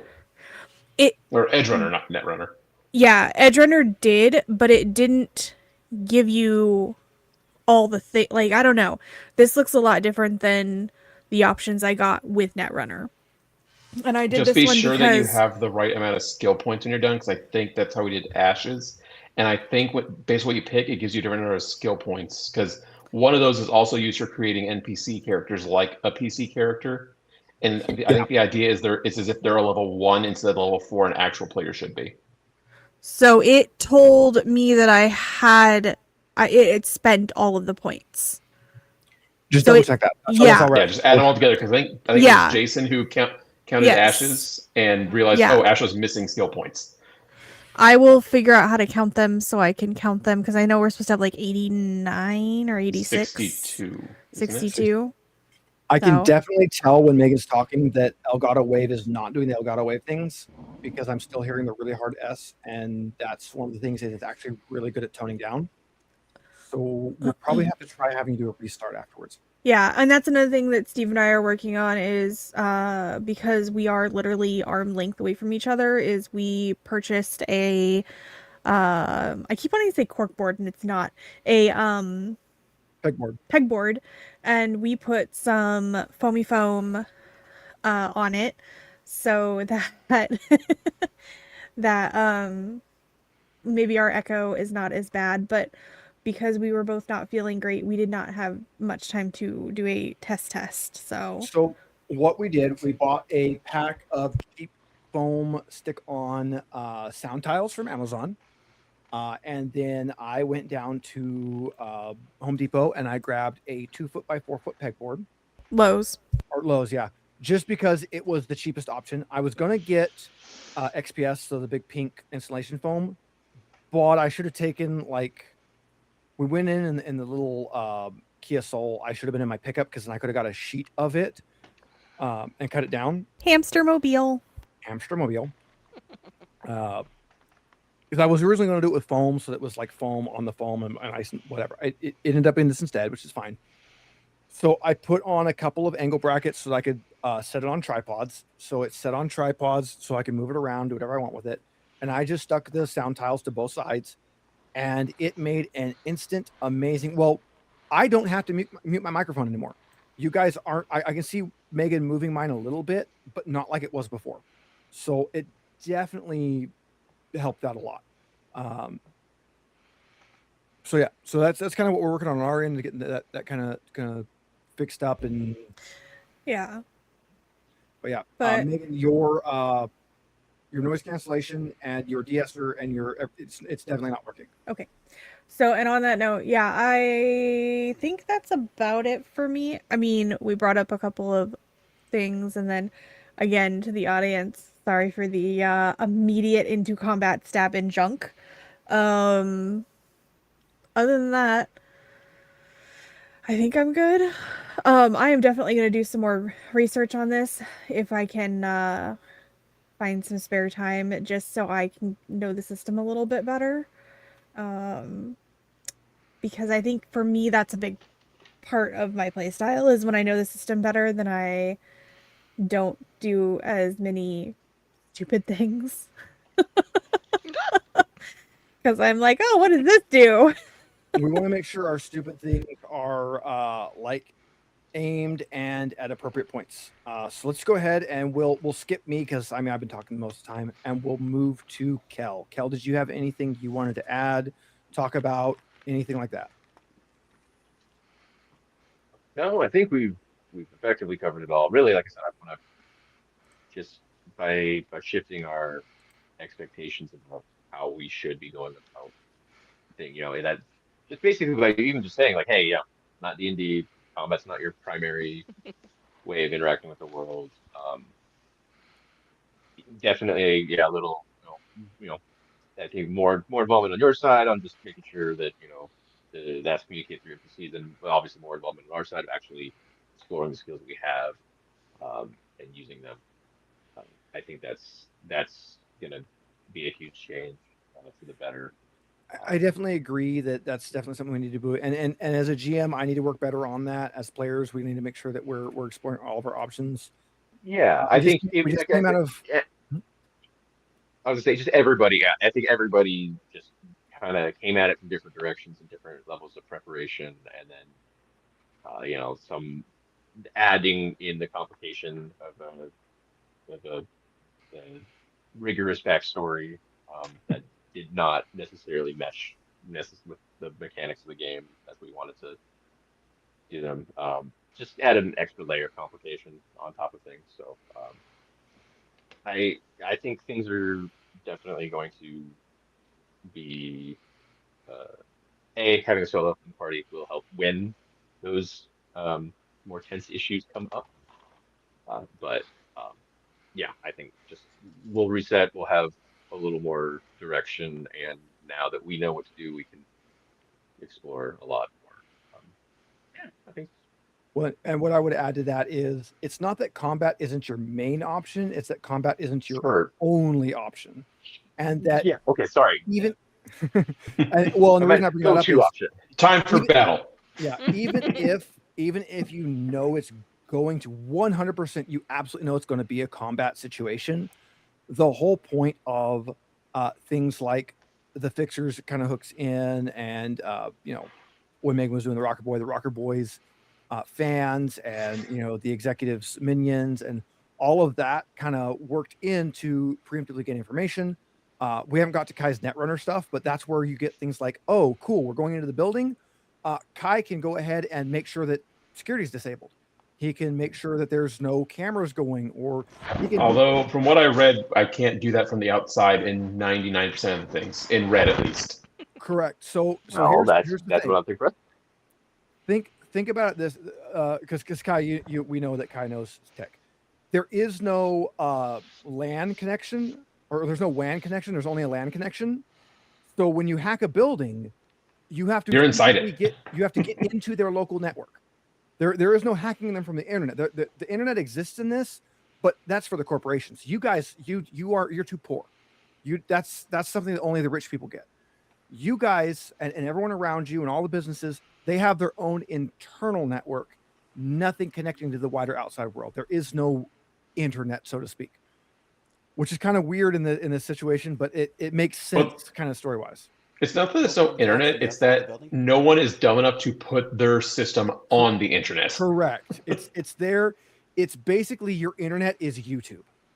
You guys can get on Pretty close, data YouTube. crash. You can look at videos. You can do your social media, but everything else is offline. So when you go to hack something, you've got to have you've got a R2D2 plug into the jack to Which get is why I've got stealth and athletics as skills for my Netrunner. yeah. Because So I need to you be able to guys get will- in somewhere. I want to be away from combat, and I need to get out of combat as quickly as possible. Yeah. So what I would say is, as a GM, something to keep in mind as players, what you want to do is keep in mind you have a Netrunner, and you want to find out where does he have to be, what does he have to do to get to the network, and how do we get him there. That's going to be something that you're going to want to kind of figure out in any sort of a big situation. From like going after blank, yeah, that didn't apply here. You guys weren't going to be trying to like hack into any. There was no place for Netrunner to Netrunner there. But when that does come up, maybe they have automated defenses. Maybe they've got gun turrets. You don't know those exist in this world. Kai can shut those down before you ever get to them. Or point them the other way. Yeah, he could also point them the other way. He could also, end up with some really bad complications that make it even worse. You don't know. But that is something to keep in mind. So that's kind of moving forward. Just we want to make sure that we're all playing the system. It is break time, but before we go on break, we want to give Jason a chance. So, Jason, if you want to take a few minutes, if there's anything you wanted to add, questions, concerns, comments, anything. I think with the solo now, it's definitely going to be a better mix. We're not all playing support. Yeah, we were a whole lot of support style, and off game backup too. Like doing the stuff in between sessions. A lot of that kind of stuff. So this will definitely make it a little bit smoother, I hope. I definitely think that having a solo instead of a rocker boy is probably going to be good. Again, I'm actually pretty sad we lost Czar, but Same. all Yeah. things considered, I think since we already had a fixer, having a fixer and an executive was already kind of a doubled up. So I don't think that hurt us as much as it could have. I definitely did hurt us, but not as much as I think Megan going solo will kind of balance us out and put us about where we were, but put us a little bit better to handle more situations. Every time you say solo, I want to sing Weird Al. Sorry. Weird Al was great. We're gonna go see him again. Mm-hmm. It's less than a year away now. Less than a year away. I ended up rebalancing a few points. I think I just shifted a few points around to try to But yeah, definitely. If anybody has changes they round want up to a make, few things. yeah, do it. Um, Make changes. I will update your character splashes. No big deal. I'm also missing 2 points that I have to figure out how to add because it won't let me add them, which is why I was rolling. Sorry, Well, guys. while you figure that out, I'm going to put us on the break screen because it is a break time. So we get 5 minutes break, and then we'll be back for more. Chat, I am very sorry. My break screen is boring as crap. So we don't have a lot of people watching right now. Please bear with us. Anybody watching in the future, nobody will care if you skip forward 5 minutes because this is boring. I don't have sound or anything or animations or anything. So we're going on break. Back in 5, guys.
And we are back with Kel complaining about Monster Hunter and me having really bad timing, which is appropriate. Guys, anybody that likes Monster Hunter, you should join our Discord, and then you should message me and you should say something about Monster Hunter because I absolutely love Monster Hunter. And I Or play Borderlands. or Borderlands. Or Still need several to- other games. Yes. Borderlands is my go-to shooter. I love Borderlands. Before Borderlands, it was Time Splitters 2. Specifically 2. Future Perfect was okay, but wasn't as good as 2. The original Time Splitters was good, but it's old. And it even at the time, it was old and suffered from it. Time Splitters 2, the best of the Time Splitters. I really wish they would make a faithful remake of Time Splitters. So yeah, Time Splitters, then to Borderlands. Monster Hunter, I started with the original Monster Hunter on PS2 with no internet connection. I had to do it by myself. I soloed that entire game. That hurt. God, that hurt. Yeah, good games. Currently, I am doing a lot of Satisfactory, which I was also saying Mike and I need to get a server going. Play some Satisfactory. To move away from that and back to the game at hand or the thing at hand, if we hadn't already purchased the stuff on Fantasy Grounds, I would just say, just fuck it. Because this is one of the most unfriendly VTTs I have ever That's the right term, is messed with. unfriendly. I am Yes. not a fan of this VTT. It should not be this hard to adjust a skill point where I cannot figure out how to do it. So it's Like, because it Fantasy says- Grounds is super capable of so many systems, and that means it can't be good at something, basically. It has to be able to be changed in a billion different ways. Yeah, I almost trying to think, change? I don't know. We will not be investing any more money into this VTT going forward. I will literally make, Not without a lot of research on the system. yeah, if we were playing maybe a 5e something on here, it might be different, but yeah. It doesn't help this that we is- don't really know the system that we're trying to make the VTT work with. If we Yeah. knew the Yeah. system intimately, like we do know 5e or Alien or Yeah. Dragonbane at this point, we could probably figure out what we want to do. Yeah. We're trying to learn We the only system lost- and the VTT. We only lost one viewer during the break. That is, I mean, we only had 5 to begin with, but you know. I think Ash is being a 20%. cat, though. I'm wrangling. Yeah. So Want as to far as cuddle. the VTT goes, that is definitely something else I wanted to talk about tonight. Yeah, it's a system. I think there is probably a system that this is like the absolute single best VTT forever, and it's probably 5e. Most VTTs are built around 5e. I'm sure it is very, very good for Cyberpunk because it is the system that gets recommended for Cyberpunk. But I think we've got a big learning curve to get to that because I very much struggle finding anything in this to the point that I actually debated for OBS pulling my maps up just from like a browser and just screen grabbing the center of it and pulling up the PDF of it and just grabbing maps from that. The one that I was watching the other day, or yesterday, day before yesterday, that's what they were doing. They weren't using Fantasy Grounds. They Yeah. were doing that. So we already invested in this. So I don't dislike the VTT. I just think that it's got a lot to do, and since I've already ran in Foundry, Alchemy, and Roll20, of the 4 I've ran with, this is the one. Well, okay, I actually probably like this one more than Roll20. That's It's a not a low really bar. high bar. It's a pretty low bar. I would say both of them are tripping hazards. They're such low bars. Yeah.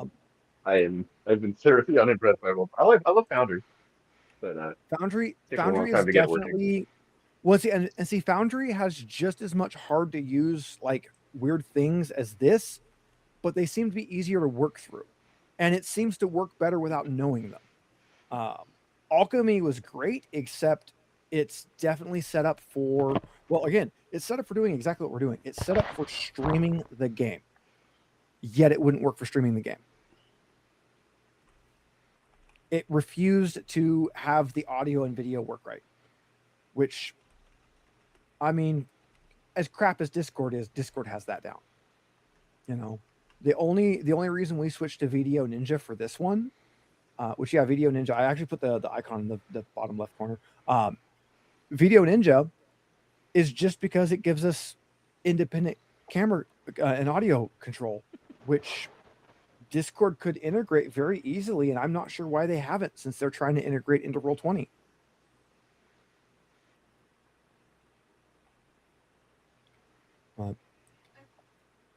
I wonder if I need to Yeah. exit So there. and come back. For your audio. No, for the skill tree to be able to be edited, because we're not using the VTT, I'm going to do that. Wow, critical failure. Nice. Nice. Wow. Crit fail. So I think this VTT will work just fine. We're going to struggle with it, and I think that struggling with the VTT, plus my weird insomnia work issues, plus new system, plus all, I think there was a lot of new and unknowns and everything going on at the same time. It was unknowns about unknowns. I think was a bigger. Yeah. No. I feel ready for retackling it. So our original plan for this channel, not for this game, but for this channel, was that we would have 4 players plus 2 guest slots. We quickly went to 5 players plus a guest slot. And then once we got Czar, we just went to screw it. We have 6 players because we all like Czar. Moving forward, do we want to pick up a 6th player, or do we want to go back to 5 in a guest slot? I mean, the way we got Azar was he was in for a minute, and then it's like, oh, we liked him, we kept him on. So maybe they come on, and we, it's like a test, and just be like, okay, maybe 6 does work really well. I don't mind 6. My ideal game is typically 5 for most settings. He's not comfortable yet. Which is why we originally went like we were going to do 4 and a guest, because that would pressure us to always have a guest. So I think my personal kind of input, I would like to go back to 5 and a guest and try to actually get some guest characters. Yeah, I would prefer to stick with 5 and then get a guest when we can. Yeah. I think that also, a guest after we kind of get rolling will be interesting to bring them into this madness. But I think where the party composition is now, we need a little bit of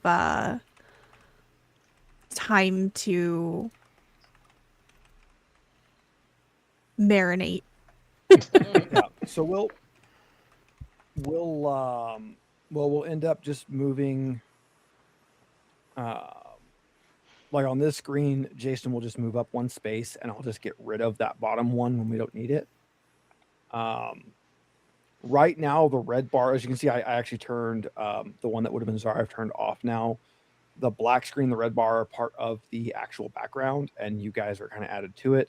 So we'll redo it so that it works better for dropping a guest in and out.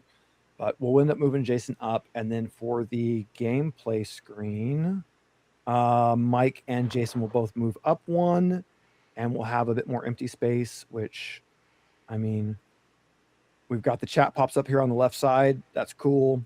The right side, I don't have anything to go there.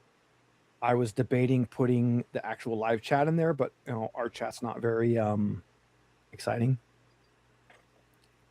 But definitely players, audience, take a look at our screens, and if you have things you want to see, let's go. Give us some shout outs. We'll change some things. I'm going to go back to chatting.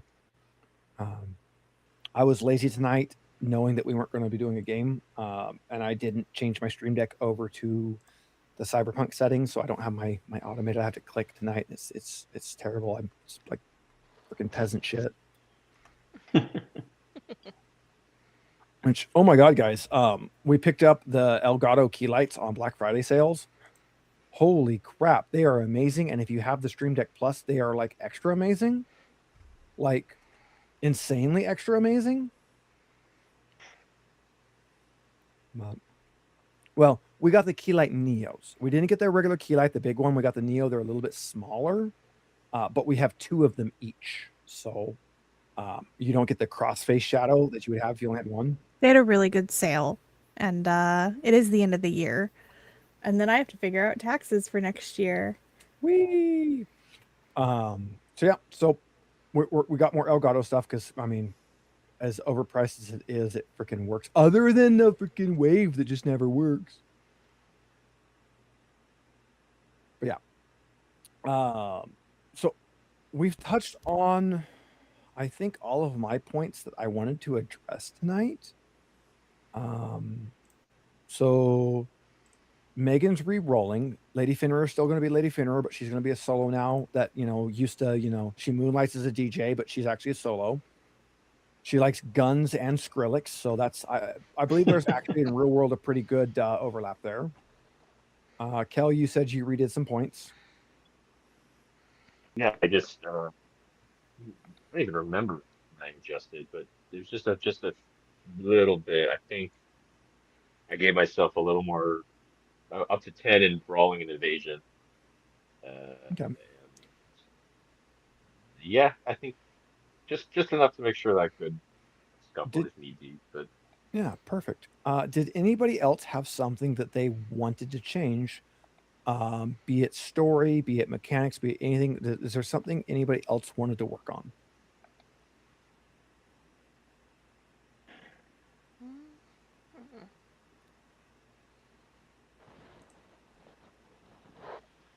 Right. I was not sure if anybody was going to have a lot to change, but I wanted to make sure we had the option. And between this session and next, if you think of something, just, shout it out. yeah. Oh, and guys, this is Sorry, definitely the same glass. This is my same glass I had before. It's the same. Sure. It wasn't hyper the big purple distracted glass by before. whatever's going on with my desktop. I updated drivers Yeah. now. The third screen will flash like DisplayPort not detected, and then the system knows that it's there. It's just grayed out. And all the research I'm doing online is a bunch of people going, "Hey, I'm having this issue," and that's it. I found forums have something not fun changed since out. I was a child. Yeah, tech wise, I found something fun. I run Sheepit for Dapper Dinosaur. I run Sheepit to render frames for him. My PC, when idle, renders frames faster with the CPU than it does the GPU. It's because you're using my old Threadripper, aren't you? Yeah, I've got the old Threadripper, and it That's why. ass. It kicks ass via CPU. Now Megan's computer kicks its ass like big time overall, but yeah. Which yeah, shout out to Dapper Dinosaur, guys. Find his Sheepit thing and run Sheepit for him when you can. We love Dapper, and he has frames to render right now. I mean, we are using electricity to heat right now. I'd definitely crank up a graphics card. So if you go to one of his videos, any of his videos on Dapper Dinosaur, there will be a render for me on Sheepit link. That will download a little client. Every time you run the client, it will like re-download Blender, which I mean it's downloading like a background version of Blender, not the full version. And then it will run. It logs in with a username and password for Dapper. It does not give you access to any of his shit, just lets you render for him. And as you have it running, it will render frames for anybody that has Sheepit frames going. It does not prioritize Dapper's frames. It prioritizes based off of the user points. So even if it's not like actually actively rendering Dapper stuff, even if it's rendering somebody else, if you're rendering for Sheepit, you are earning him points that makes it higher priority for his frames to be rendered. So definitely, I think at one point he was like number 2 for points. I don't know where he's at right now. And he's, well, I guess the Starfinder game's over. Because I'm in that Discord too. I don't see them in game anymore. I could pester him, but definitely render for Dapper if you can. He's great. He has been amazing to put me in his Friday games for Star Trek, which I have loved. We are skipping this week because we're going to have 2 players off, one of which being me. Dapper actually docked me reputation for not telling him in advance, and then I had to point out that I did tell him in advance, and he was great enough to give me my reputation back. Okay, because I reminded you weeks ago to tell him, so you better have. I told him. I did tell him. So yeah. So he was just like, I've docked your reputation for not telling me. Like, but I did tell you, and I was freaking out because I'm like, did I not tell him? Did I not tell him? And I'm like going back and I'm looking in like the chat, like, did I not tell him? I was looking in the wrong chat. I told him in a DM, like, oh yeah, look, I did tell you. No, Dapper's a great guy. We love Dapper. We love his channel. We love his Star Trek game. We're skipping this week, but we'll be back on after that. Which I'm going to be a little selfish and say I'm kind of glad we're missing this week because I wasn't going to be there, and it's going to be a big story session, and I did not want to miss that. I know I'm the doctor, and I'm not usually like right in the middle of everything, but I did want to miss that. We should hopefully be releasing a video Sunday. I think we're gonna do I think we did an unboxing. So I'm gonna try to edit that before we go to our work parties this weekend because we have back-to-back holiday parties. Yeah. Yeah. So we have an unboxing, we have a play for that game, and we have Boop the Halls. Oh, I was gonna do Boop the Halls. Maybe I'll do Boop the Yeah. Halls for next weekend. And the cats, if you're in our Discord, there is a adorable photo of Fidget looking at us where Boop the Halls is like on the table. She's standing right next to it.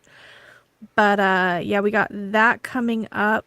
And then we probably going into the new year are gonna only do Sunday Sundries the first Sunday of the month and try to actually play games. And that might not happen until after. It all depends. Like, there's a lot of stuff that moving parts. So, because life. But we're gonna see if we can actually play games and edit more instead of Sunday Sundries. But I want Steve to be able to play with his Legos. So he just builds them and they go to my office. I need to take the giraffe. You're gonna run out of room for them. Yeah. So Sunday Sundries, originally the plan was a live game on Wednesdays, and then Sunday Sundries was not supposed to be there. It was supposed to be a pre-recorded game. So our TTRPG was supposed to be Wednesday, and then Sunday was supposed to be our board game.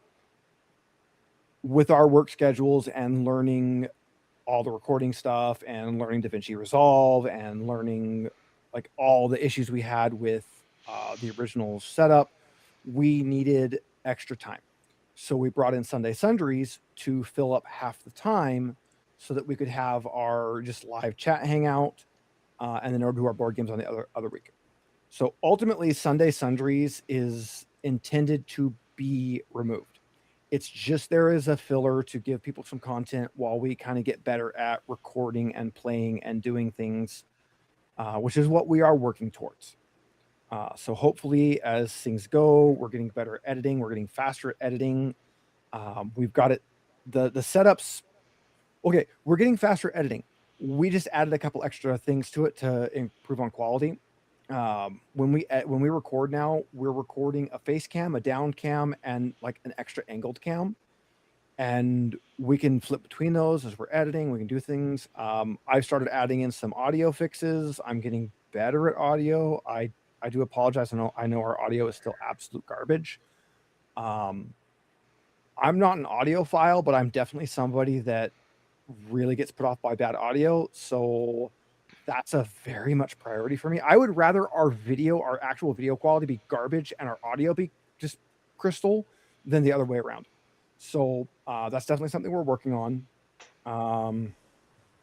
The recording and Sunday Sundries streaming rig has changed like a million times.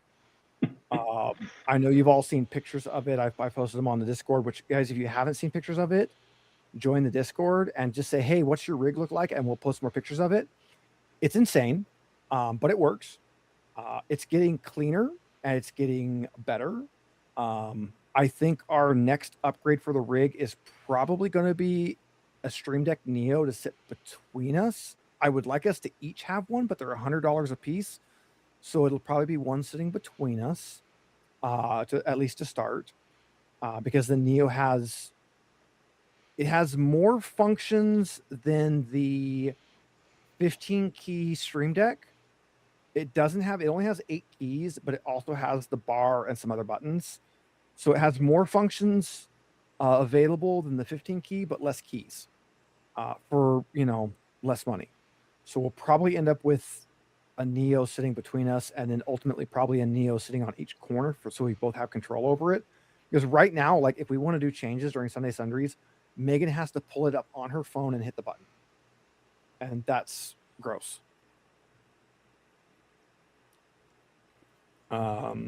Over here on this end, hardware upgrade wise, I think we're actually looking pretty good. I probably need a GPU upgrade at some point, but what I have is going to do fine for what we're doing. Unless I start doing like let's plays on games, which we don't, it's not a no, but it's not something we have planned. I think I'm fine here. I do want to get a 32 key Stream Deck for the other side, so I have my static buttons back, because that is something I did lose going to the Stream Deck Plus. I did lose some static buttons. And I think my loss of my static buttons is not worth Megan losing the buttons I added for her. So that my old 32 or my old 15 key Stream Deck serves more purpose on her desk than it does as a secondary for mine. But I think I do need a secondary again, but that can be way down the road. We're not in a hurry from that. Although I do have lawsuit money coming in. Lawsuit money. If it ever comes. I have inside information because I was in the office at the day when some information went down, so I have some inside information on that I'm not supposed to have. So it is coming. But, yeah, Kai, one of the guys who used to work for my company decided to twist the knife after he left, and he put a very fraudulent lawsuit out. And the company owner said, "You know what? Screw it. It costs me more to fight it," and just did a settlement on it. And it's actually like on the legality. It's basically like a no contest plea. Like, yeah, I'm not guilty, but I can't fight this, so I'm just paying. Mm-hmm. So a lot of us get a payout from that, and I will be in one of the groups. It's based off of how long you've worked in that kind of section, and I was in that section for the entire duration, so I will get, So, we have all been told, like, because basically all of us collectively are like, "That's dumb. I don't want to take that money. I don't want that money," and we were all told, "No, the money has to be paid. If you don't take it, the lawyers take it, so take the money." So we all are begrudgingly taking money. You don't want to encourage the asshole. Well, Too late, but one of our guys saw him at a gas station the other day and didn't realize who he was at first. And I'm like, yeah, it's a good thing it was you, because I probably would have gotten the fight. Like, bro, I love my company and I love my owner. Like, I would probably get in a fight over this one. He's taking good damn care of us. yeah. The only reason I was, because I was in the owner and CEO, I was in his office, sitting in front of him with his son to the left of me, who's one of our other managers, when that discussion went down. And the only reason I was in there is because I was personally thanking them for giving me emergency time off to go take my terminal cancer grandpa to see his brother in Texas, who was in the hospital for a broken back. Mm-hmm. Oh, I will throw down over this. They have been very good to us over the years. It makes it very hard for Steve to potentially go anywhere else because they have treated us so well. So and not good. just him, us. Mm-hmm. Even though I do not work for the company. You get cool mugs or something. Or, We the get tumblers. really We get cool really mugs. good mugs, but he also took really good care of us when I was in the hospital and when Steve was in the hospital and just in general. So Yeah, he's my company owner, CEO. He's a really good guy. I love him. He's great. Yeah. So that's something I'm always looking. Yeah, that's you don't get enough of that anymore. No. he pays a ridiculous amount towards my healthcare, which I'm sorry, just in Canada, you don't understand this, but in America, we have to pay like a shit ton of money to not die. And that's before you actually have anything to do to you. You don't actually then, get yeah, anything first. And then when you're dying, you have to pay more money. But yeah, you have to pay a shit ton. So my which again, my company owner's from Canada, so I mean, go for it. That he makes pays sense. he pays a ridiculous amount towards that. Standard 401k matching right now in our state is 0%. Most companies My company, do not- 0. most companies no longer match 401k at all. It is considered very good to have a company that matches 1% right now. My company, You get the 401ks? yeah, my company matches 5%. That is unbelievable right now. So yeah. Mm-hmm. So hopefully you don't run into him at a gas station. Yeah, because Anybody. I won't be as nice. I won't be as nice as our other guy was, because our other guys, he's a really nice guy. I work with a lot of really nice guys, which is odd considering I'm a trucker. I'm used to as a trucker, I'm used to working with assholes. We don't have many of those because I work for a good company. You are an asshole. You I can't am find a- them because you're the asshole. Statistically, there's got to be some assholes in the company, and if you're saying they're not, it falls on you to make up the difference. We know I am. I have described myself as a charismatic asshole so many times. But yeah, back to our game. So I think this has been a good discussion. I think we've had a lot of good points. I think we all have a good understanding of kind of where we are moving forward, where our shortcomings were. And again, I don't think our first session was like quote unquote bad. I just think we started off basically playing it like it was D&D. We started running it very much like a different system, and I think it was going to cause it to get bad. And very much for our audience, for anybody listening, if you're running a game, if you're a game master, dungeon master, game mother, whatever your system calls it, if you foresee a problem, it is never bad to, instead of a session, do like we did tonight and have a sit-down discussion. Let's all sit down. Let's discuss. Let's put our voices in. What did I like? What did I dislike? We actually skipped that part. We'll get back to that as soon as I'm done with this monologue. So what did I like? What did I dislike? What do we need to change? Okay. What is important? What do we want to keep? What can we change for that? Which again, we're going to go back to that right now. We missed a spot. What did we like? Oh, that's ominous silence. We I didn't Sorry. interact with it a lot in Really- that first session, unfortunately. So it's like, Yeah, I don't know what I I didn't Yeah. like. Yeah, I didn't get to experience The first- enough to really. I think the first session, I was barely conscious for that. So I think I could have done a lot better. Which brings up a point. Guys, do we want to pick up where we were, or do we want to pick up back at the bar before the quest starts? I think we should reset. I think we should reset. Because we Reset, lost the rewind. character and we've changed Yeah. the character, and it's Hop in the DeLorean. So we're gonna Yeah. hit the soft reset button. Yeah. just I just to say- the bar. I mean, that's Yeah. Quick save, quick load. Yes, though that was a weird bit of shared cyber psychosis we just had, huh? Yeah. Oh goddamn! You all got one of those bad brain trips. You all got a bad brain chip. It's weird.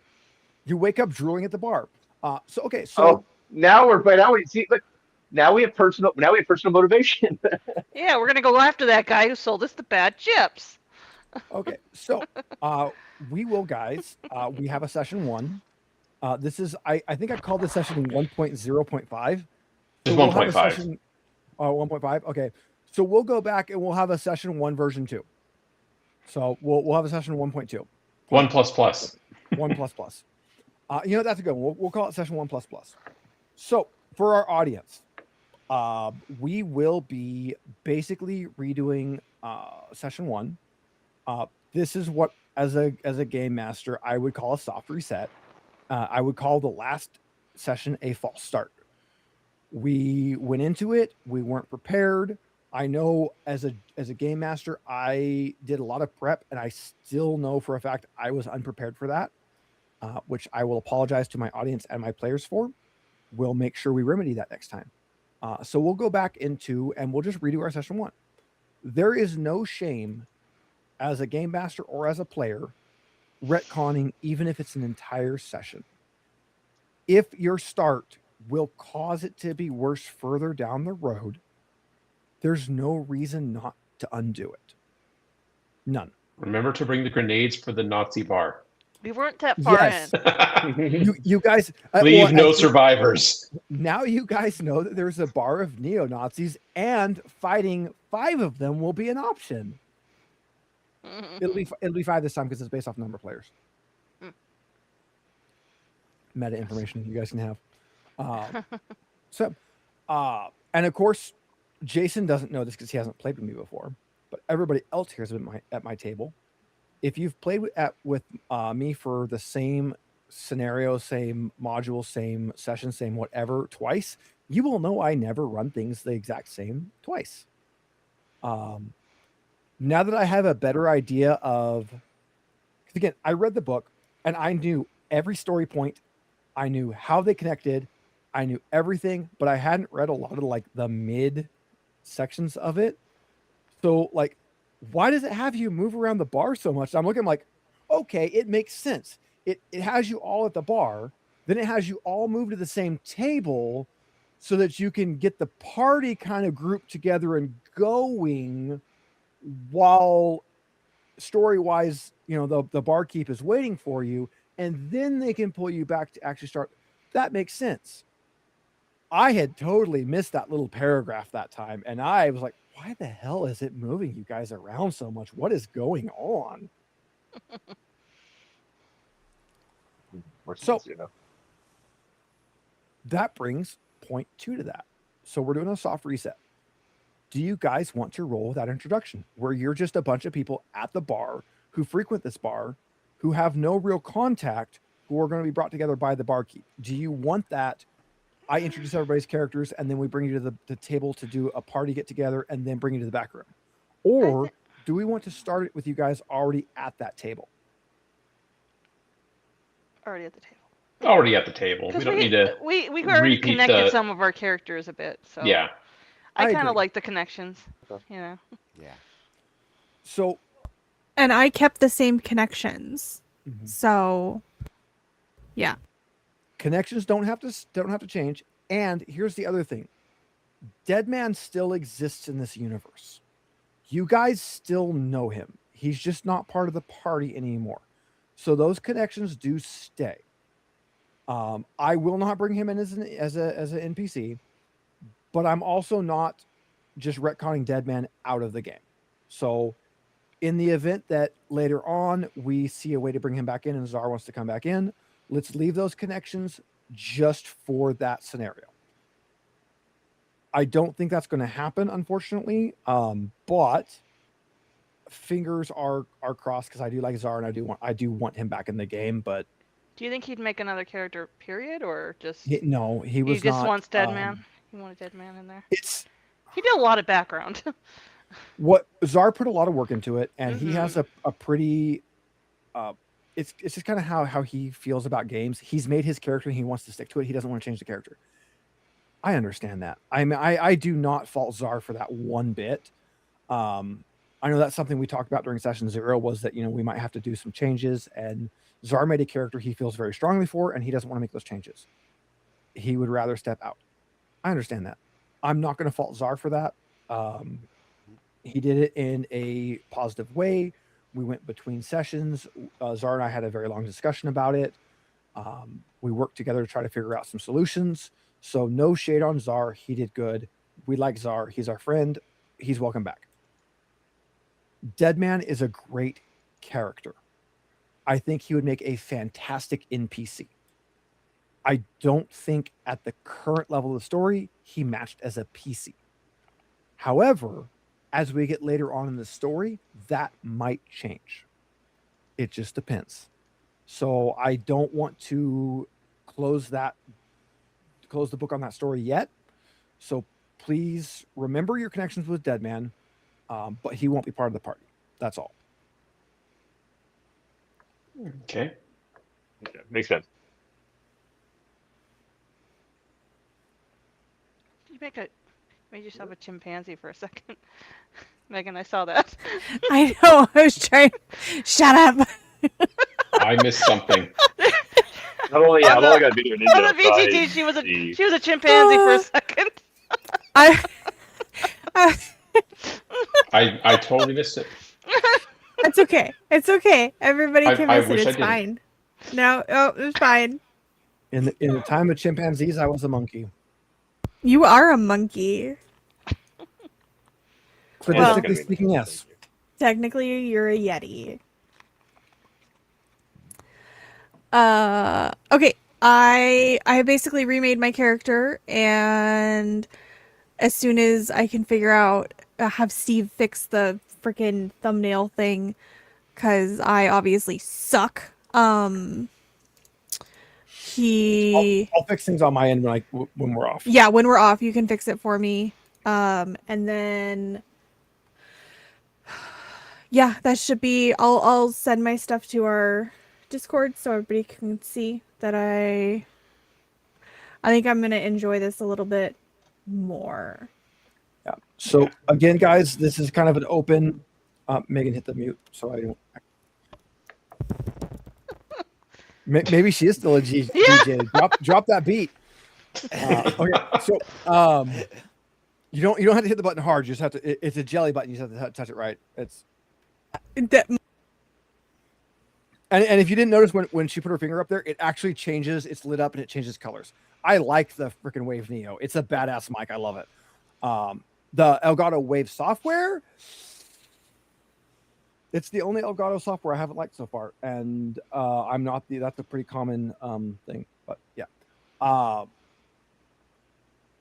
train of thought derailed by Elgato. Elgato, sponsor us. Send me free shit. Okay. This is kind of an open thing for this week.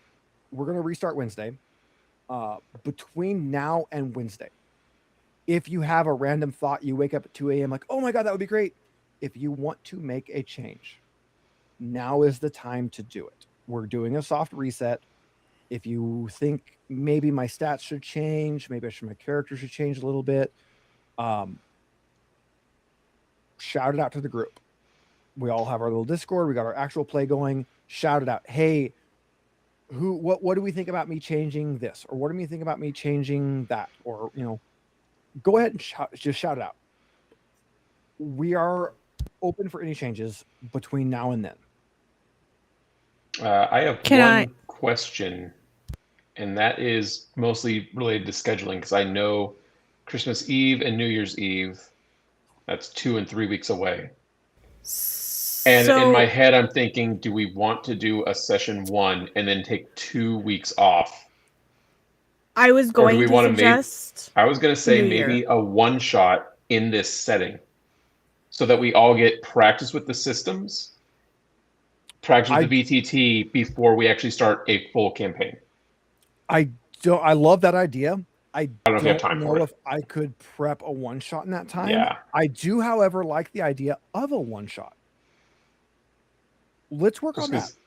Just because I don't like the idea of starting a new session 1 and then minimum 2 weeks before or 3 weeks before our next session. Yeah, I was going to suggest starting in the new year because holidays. I like that. Let's go ahead and we'll put a pin in this game for 3 weeks. We'll start this up in the new year. Let's do a one shot next week, and then the following 2 we'll fill with something. I mean, odds are we won't. Well, New Year's we might, but Christmas we won't. Yeah. We'll take Christmas off. Maybe New Year's we do a satisfactory play or something. Let's play of some kind. Let's because I know Mike, you have about as much life outside of your computer screen as I do. What if we do something like that? What if we do either Satisfactory with Mike, or maybe we can do Monster Hunter with Kel, or something like that. Let's plan on New Yeah. Year's, if we're available, doing a gameplay. So let's do a one shot next week. Let's do a off for Christmas. Let's do some let's play on New Year's, and then into the new year, let's come back with Cyberpunk Red. Fresh, new start. We've had prep time. If we have a train wreck, then it's all of our fault and not just. And Yeah. it gives us It's all the of our advantage of, and then we've escaped the holiday curse, which dooms online playthroughs. Once the new year hits, there's no more holidays really. Right. So I like that.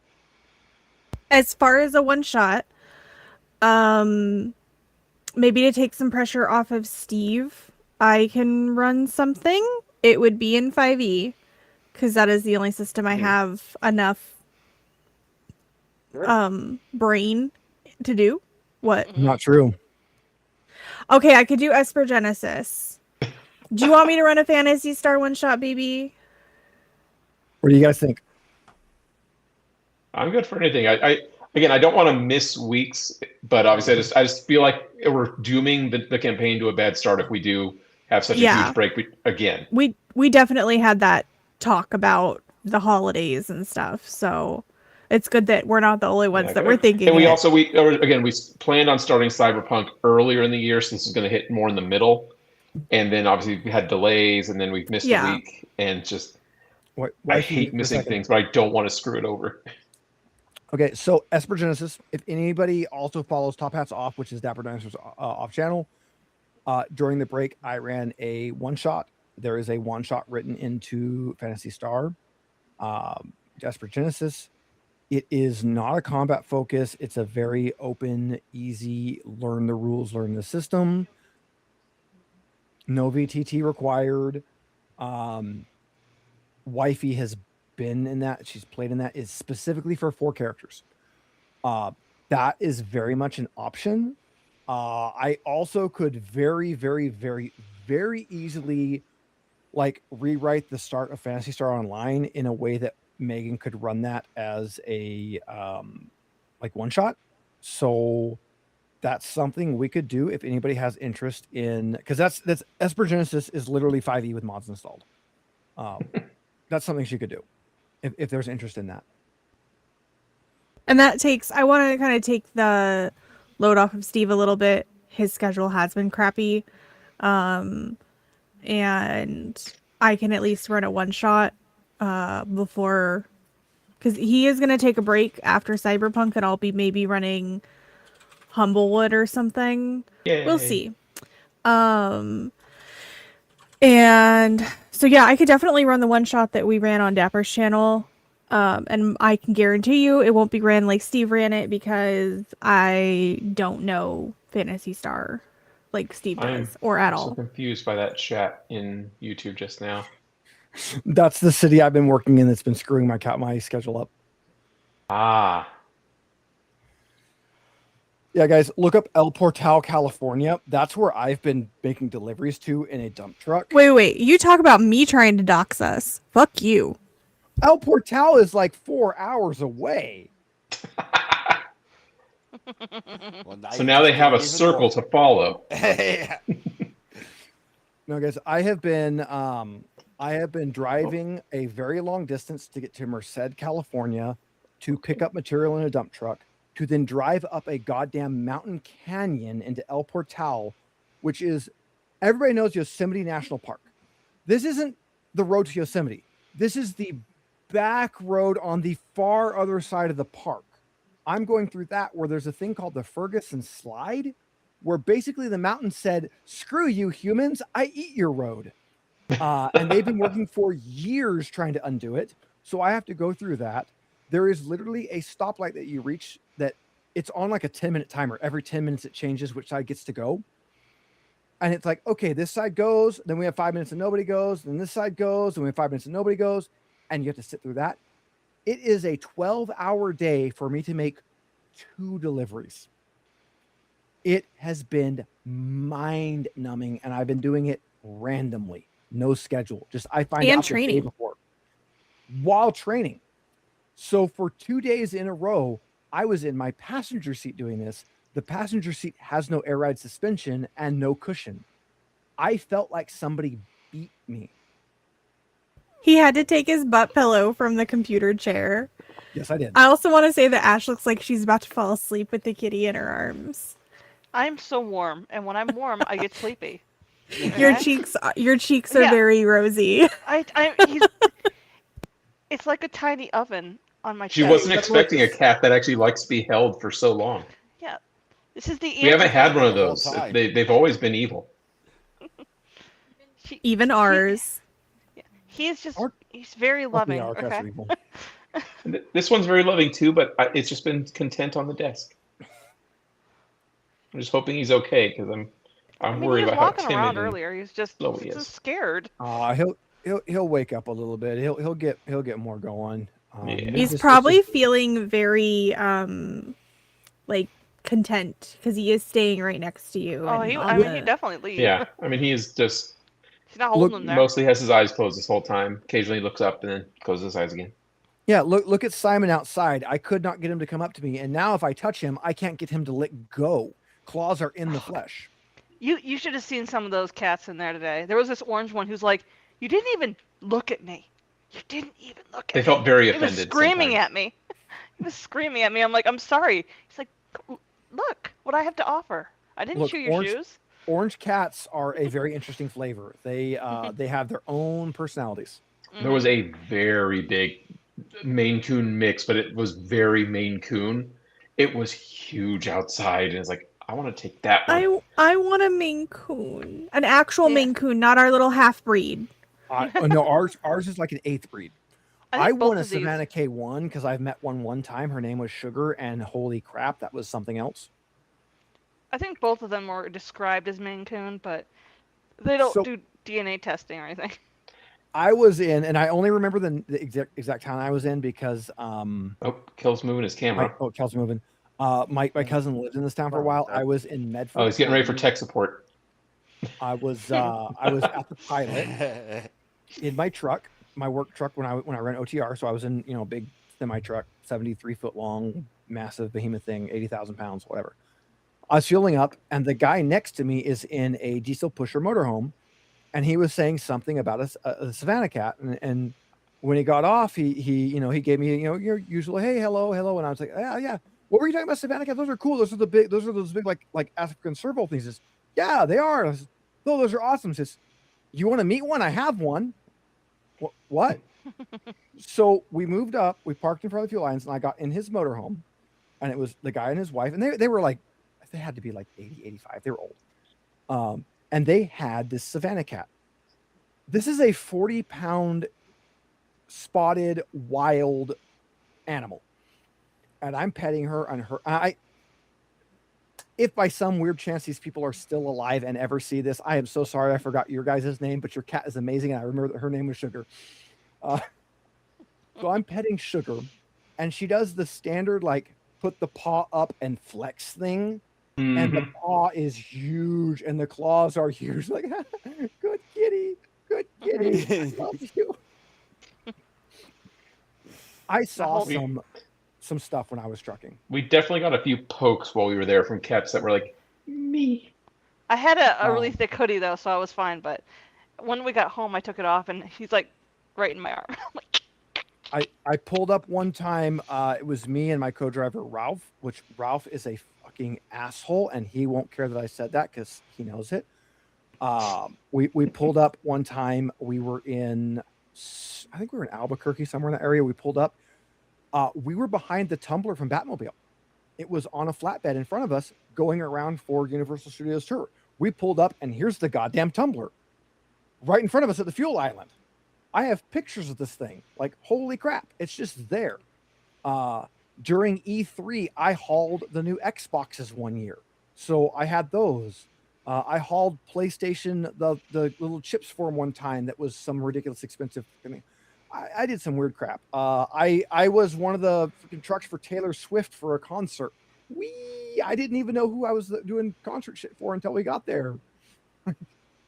And on that note, I think It's she 8 killed her o'clock. dead anyway. It's 8 o'clock. So And I think we don't need to do an after. This has been Today. the after. What are you talking Yeah. about? So yeah, so technically we've basically already done our after show. Audience, next week, one shot.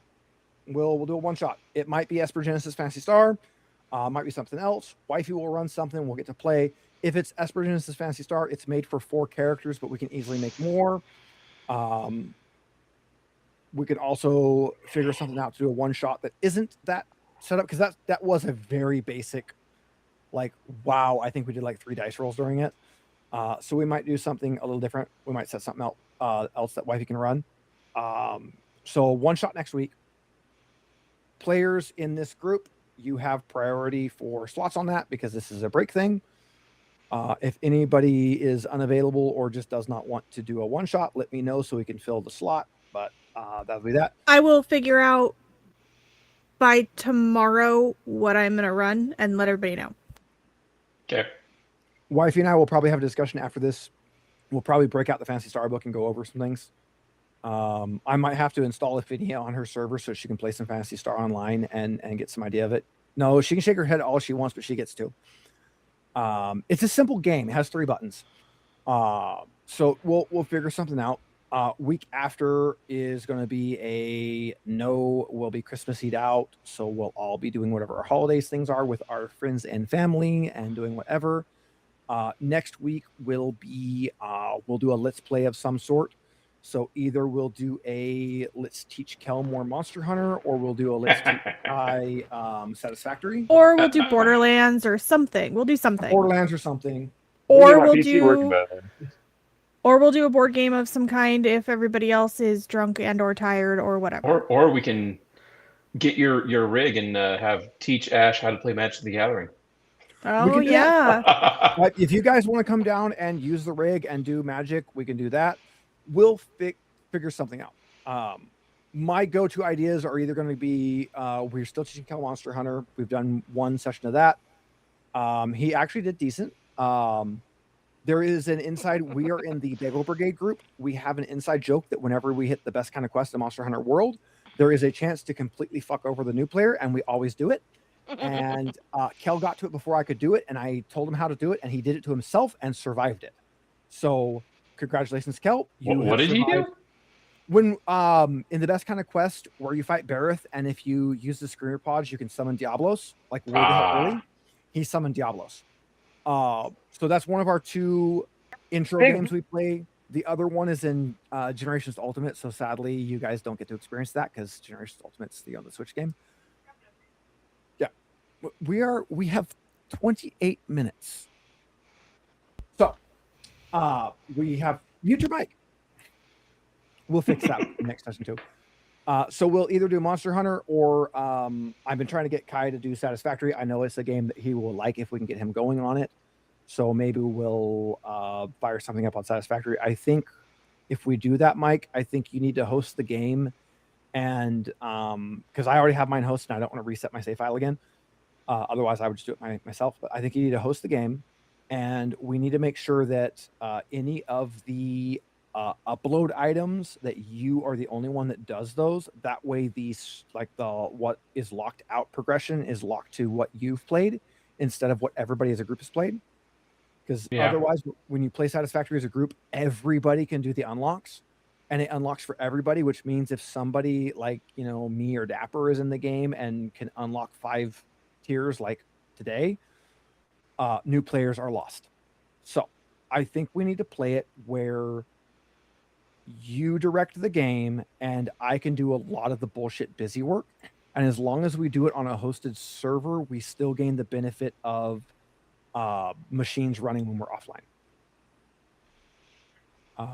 Okay. Outside of that, if anybody else has any ideas of things we would want to see on the New Year's game, let us know, because it's all up in the air. We'll figure it out. We will probably make a decision, like Jackbox.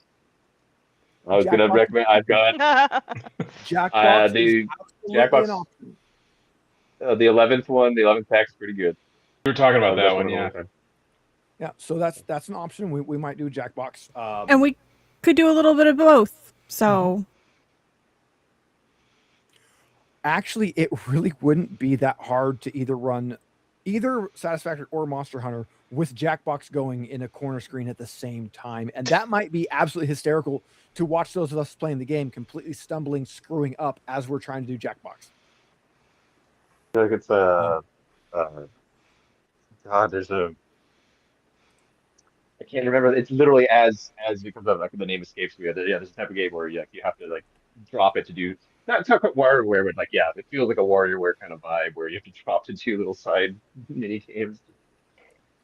Yeah, so we'll figure something out for the New Year's stream, and then the next week after that, we'll bring this game back. So again, soft reset. Everything that happened in the first session at this point did not happen. It was a vivid hallucination that you all had because apparently you are pounding absinthe at this bar, and you see the little green fairies, and everything is going screwball. So we will start again with a session, one redo, and we'll pick up from there, and we'll run again. We'll be much better prepared. Again, to our audience, I apologize for our original rough start, and again for this reset. I do feel that a reset definitely is going to do better for us than just trying to pick up where we were. I left that up for a vote for everybody, and I'm glad you all kind of agreed with me on that because I would have gone with either way. This is the option I wanted to go with, though, so I am happy with that. Those damn fairies replaced our bard. And we replaced our bard. Typically, guys, Stab happy bard. Stab happy. Well, they're bards are always stab happy. It just depends on what kind of stab we're talking about. Sometimes both. You know, the scariest part is that at the end of that one, she was the one who claimed the wolvers. That is Anyway. true. There is an That would have been alternate terrifying. There is an alternate universe where there is a Wolverine clawed, dick stabbing bard running around Night City. There is a non-zero chance that you guys find that as an NPC now.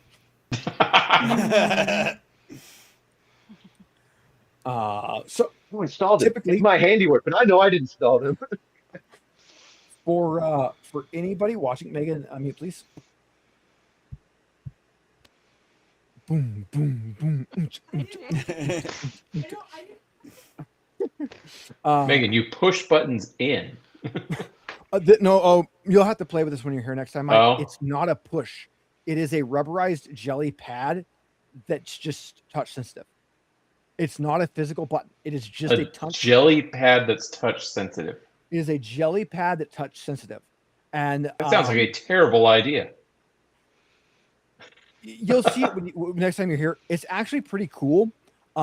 It's backlit. It's a glowy button. It's right in your face. You can adjust how bright it is, so you can bring it all the way down like 0. It's white when your microphone is on. It's red when you're muted. So you can I can just look to my right and I can tell if my microphone is muted or not, which is really badass. So on top of just being a sexy looking mic, because it is a sexy looking mic. Look at that thing. Look at that. Look at that. Look at that. Look at that.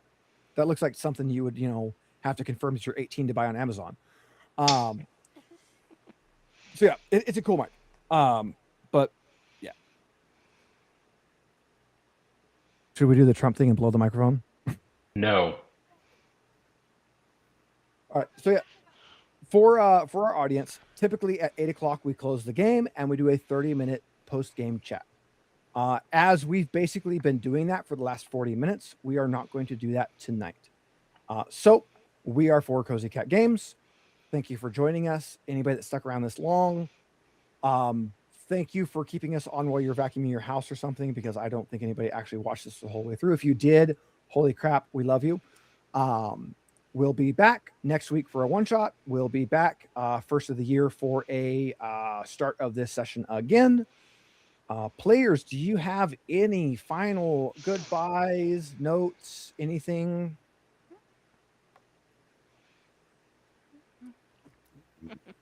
No. No, all good. Nice to see you all. See you all next week. See you next week. all next Yep. week, guys. Yep. Bye, guys. Bye bye. But